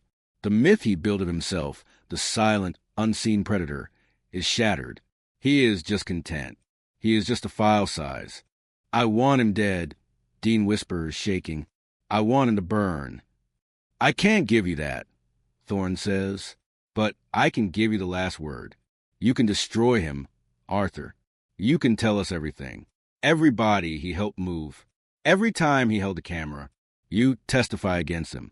You ensure that he never sees the sun again. You reclaim the narrative. Dean looks up. His eyes are dead, but the fire of spite burns behind them. The Jacksonville nurse, he rasps. She's not in Jacksonville. Lucas took her. He wanted to try. He wanted to try something he saw online. She's in the septic tank at his old rental house in Valdosta, 1204 Pine Street. Thorne writes it down. And the others. Dean continues, the words spilling out like vomit. The ones in the videos. I'll tell you where they are. I'll tell you exactly what he did. I will bury him under so much evidence he won't be able to breathe. For the next 4 hours, Arthur Dean talks. He dissects his own atrocities with clinical precision. But now, every story is framed as an indictment of Lucas. He gives up the locations of 3 more bodies. He identifies the blue pin victims who were actually murdered. He destroys his own defense to ensure his nephew's destruction. Thorne listens, recording everything. It is a deluge of evil. But amidst the horror, there is victory. Families are getting their answers. The map is filling up. Meanwhile, in the holding cell down the hall, Lucas Dean sits with his arm in a sling. He is not screaming. He is smiling. He thinks he is a celebrity. When the FBI agents come to transport him to federal custody, he asks, "How many views did the arrest video get?" Agent Miller looks at him with disgust. "It doesn't matter, kid. The server is seized. The audience is being subpoenaed. You're not famous. You're evidence." As the night drags on, the physical toll of the case begins to weigh on Thorne. She steps out of the station for a cigarette, a habit she quit 10 years ago but bought a pack of tonight. She stands in the parking lot, looking up at the stars.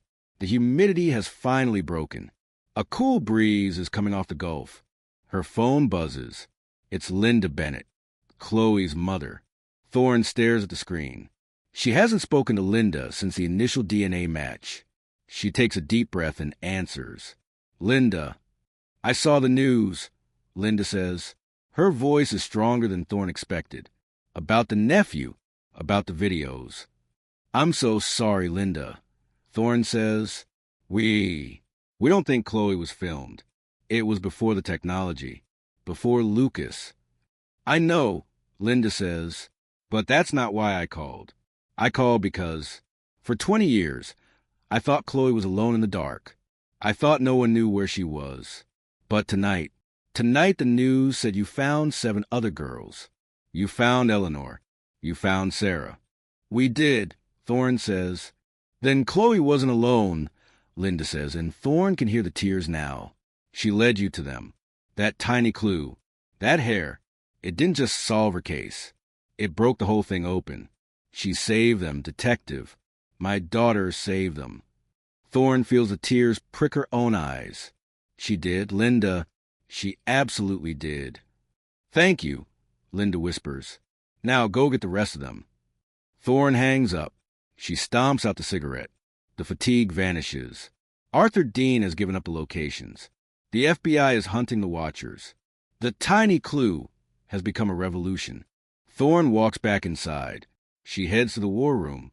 The map on the wall is covered in red pins now, but there's still a few gaps. A few dates in the video archive that don't match a body. "Okay," Thorne says to the room, clapping her hands. "Dean gave us the septic tank in Valdosta. He gave us the swamp in Mobile. But we're missing the video from Christmas 2016. The file is corrupted. We need to know who is in that video." The team looks at her. They are exhausted, running on caffeine and adrenaline, but they nod. They turn back to their screens.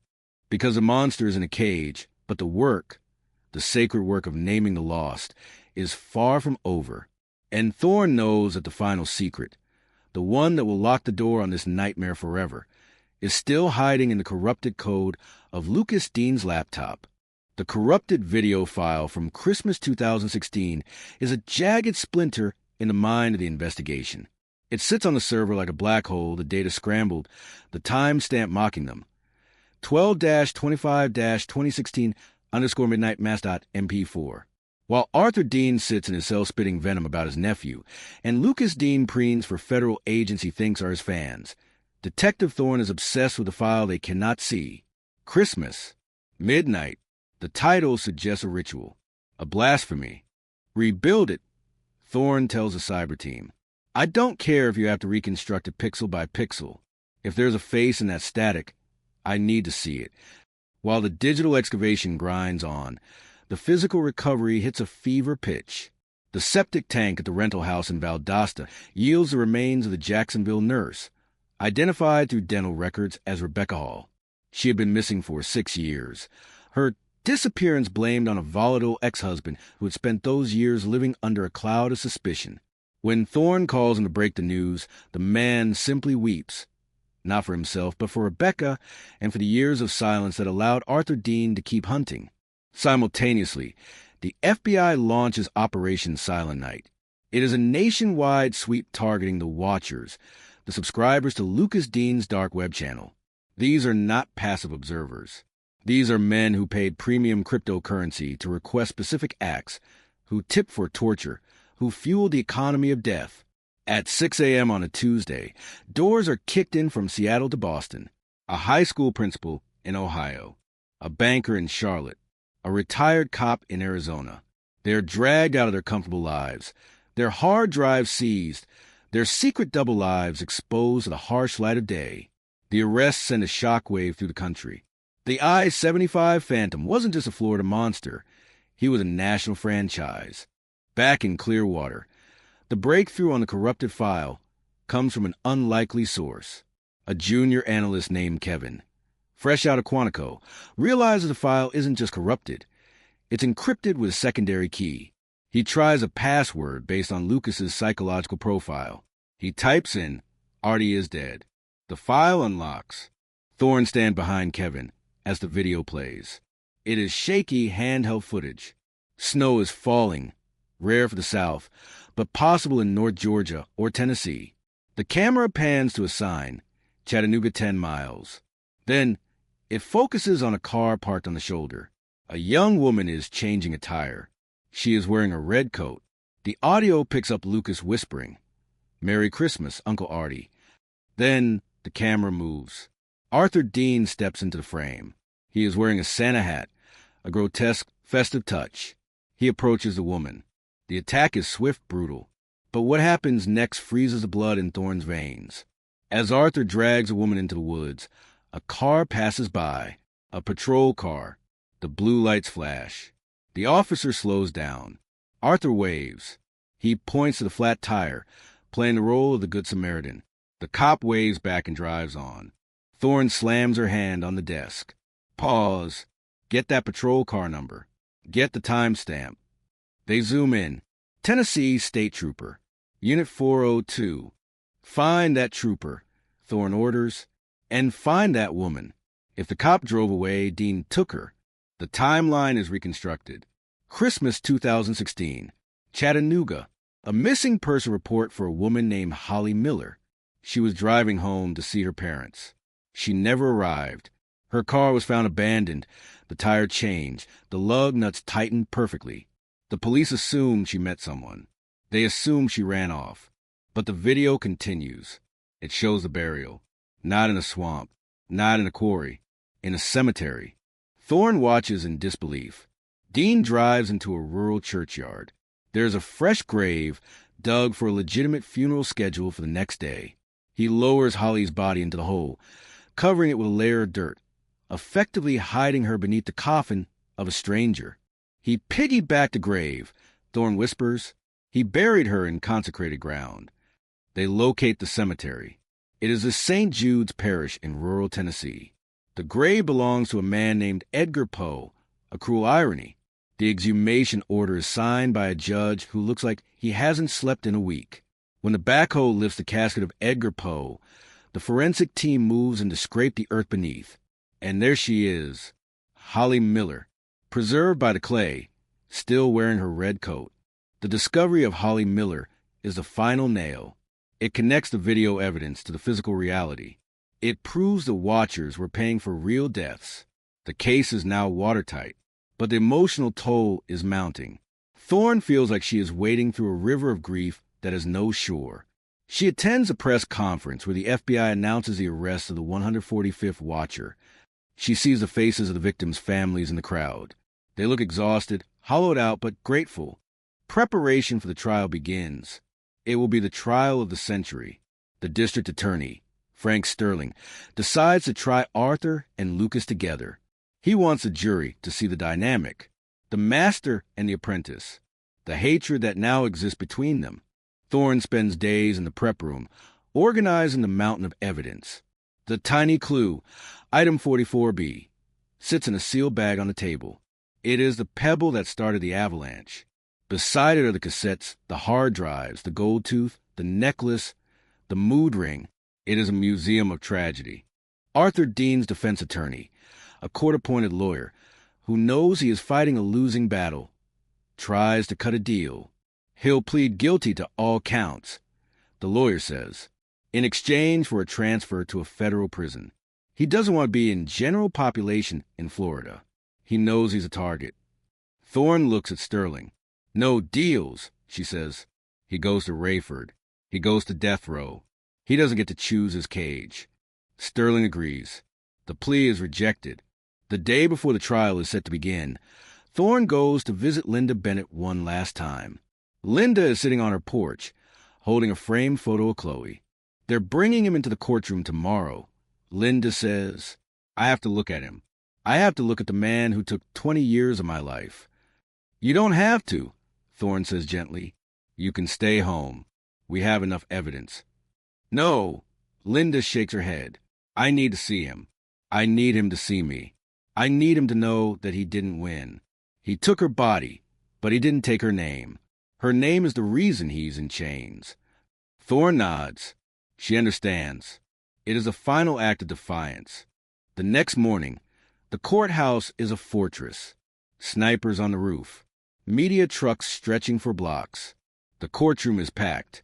Thorne sits at the prosecution table. When the bailiff announces, "All rise," the doors open. Arthur Dean walks in first. He looks old, frail. The jail has not been kind to him. He shuffles, his chains rattling. He keeps his head down. Then Lucas Dean enters. He is different. He struts. He looks at the gallery, searching for cameras, searching for his audience. He smirks at the jury. He is playing a role to the bitter end. The trial is a parade of horrors. Thorne takes a stand. She narrates the journey from a hair in the suitcase to the bodies under the mall. She plays the tapes. She shows the maps. The jury weeps. The judge looks ill. But the climax comes when Arthur Dean takes a stand against his own nephew. It is a moment of pure, distilled hatred. Arthur describes Lucas's excitement, his demands for better angles, his laughing during the burials. He paints Lucas as the true monster, the one who turned murder into content. And then Lucas's lawyer cross-examines Arthur. "Mr. Dean, you claim my client forced you to perform? Yet in the video from 2011, before Lucas moved to Florida, we see you smiling. We see you humming. You enjoyed it, didn't you?" Arthur looks at the jury. He looks at Thorne.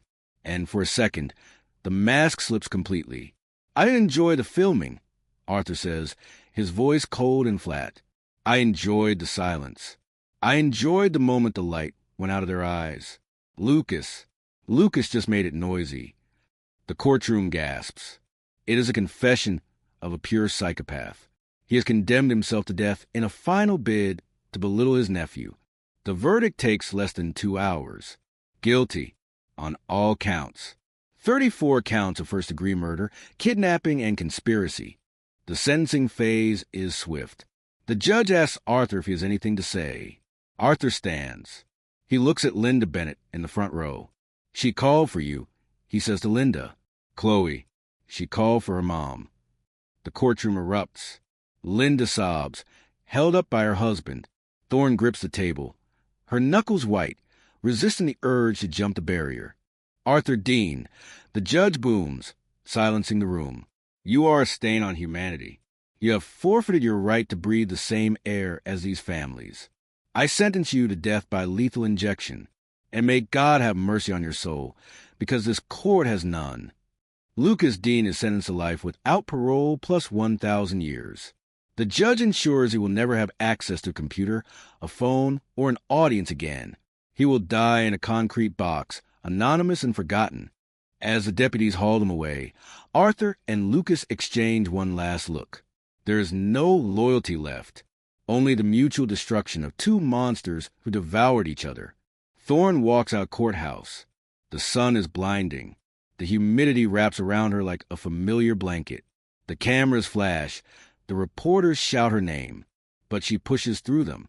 She walks to the edge of the steps where Linda Bennett is standing. Linda looks at her. She smiles, a real, genuine smile, though her eyes are still wet. She reaches into her purse and pulls out a small, silver object.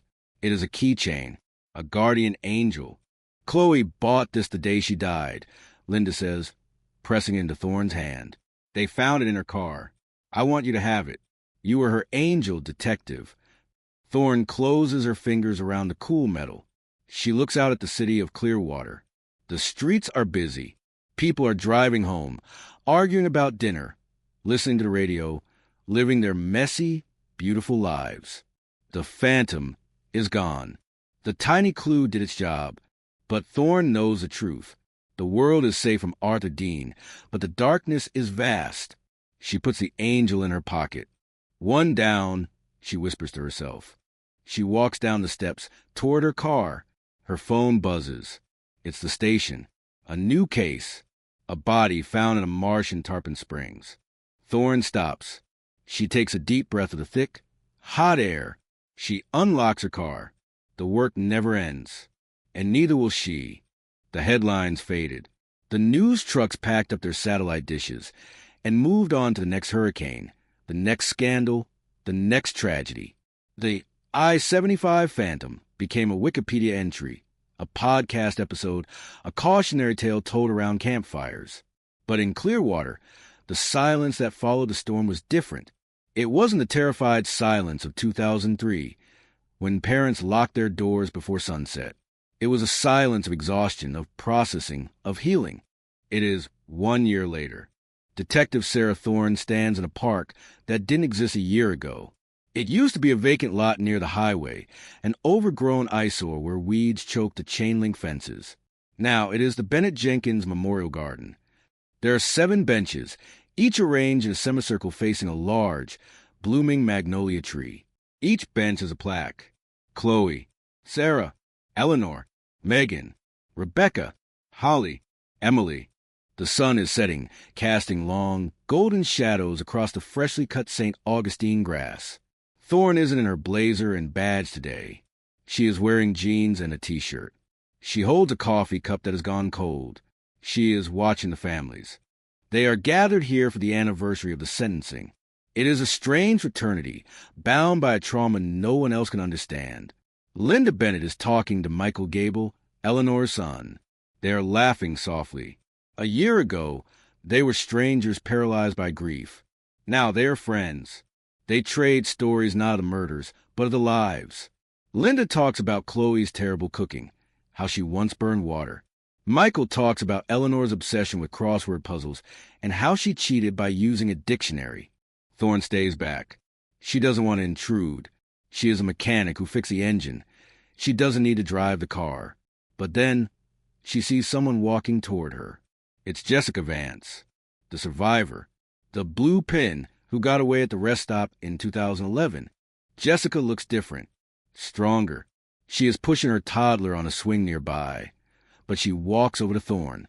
"You came," Jessica says. "I promised Linda I would," Thorne replies.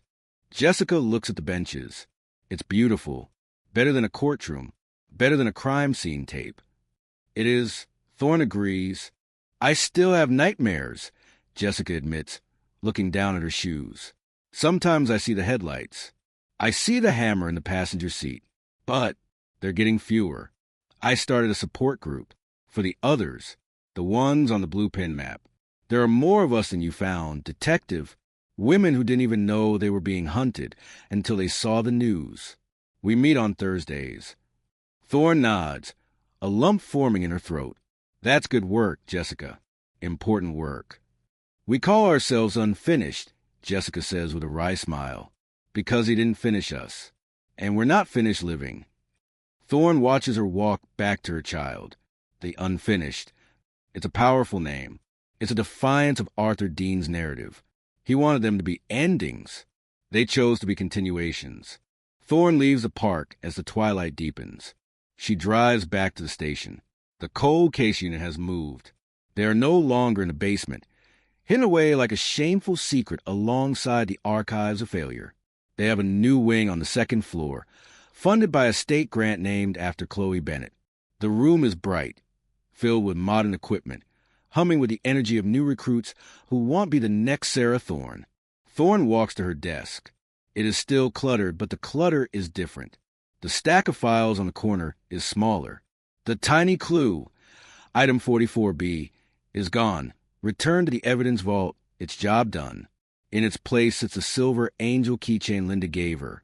She sits down and logs into her computer. The screensaver is a picture of the beach, but she clicks it away to reveal the database. There are still thousands of names, thousands of unsolved cases in Florida alone. The success of the Dean investigation has brought a flood of new tips for old crimes. People are hopeful now. They believe that even after 20 years, the monsters can be caught. They believe that science is magic. Thorne opens a file. Case 98-402, Pinellas Park, 1998. Victim found in a drainage ditch. No DNA, no witnesses. She reads the notes. It's a dead end, a brick wall, just like Chloe's case was for 18 years. But then she scrolls down to the evidence list. Item 12, cigarette but found 10 feet from body. Brand, Marlboro Red. In 1998, they couldn't get DNA from a cigarette, but that had been rained on. It was trash. But in 2026, with the paleogenomics lab in California, with the new vacuum extraction sequencing, Thorne picks up the phone. She dials the lab. Hey, it's Thorne. I need you to pull a box from 98. Yes, tonight. No, I'm not going home. We have work to do. She hangs up and looks out the window. The city lights of Clearwater are twinkling, a grid of electricity against the black ocean. Somewhere out there, another monster is sleeping soundly. He is thinking he got away with it. He is thinking the world has forgotten what he did in 1998. He is thinking that time is a shield. Thorne touches the angel keychain. She thinks of the hair in the suitcase, the tooth in the fire pit, the map on the hard drive. She thinks of the silence of the swamp and the noise of the courtroom. Sleep well, she whispers to the city, her eyes narrowing. Because we're awake. The camera pulls back, leaving Thorne at her desk, bathed in the blue light of the monitor. The station is quiet, but it is a quiet of vigilance, not abandonment. The story of the I-75 Phantom is over. But the story of the hunt, the relentless, stubborn, necessary hunt for truth, is eternal. Fade to black.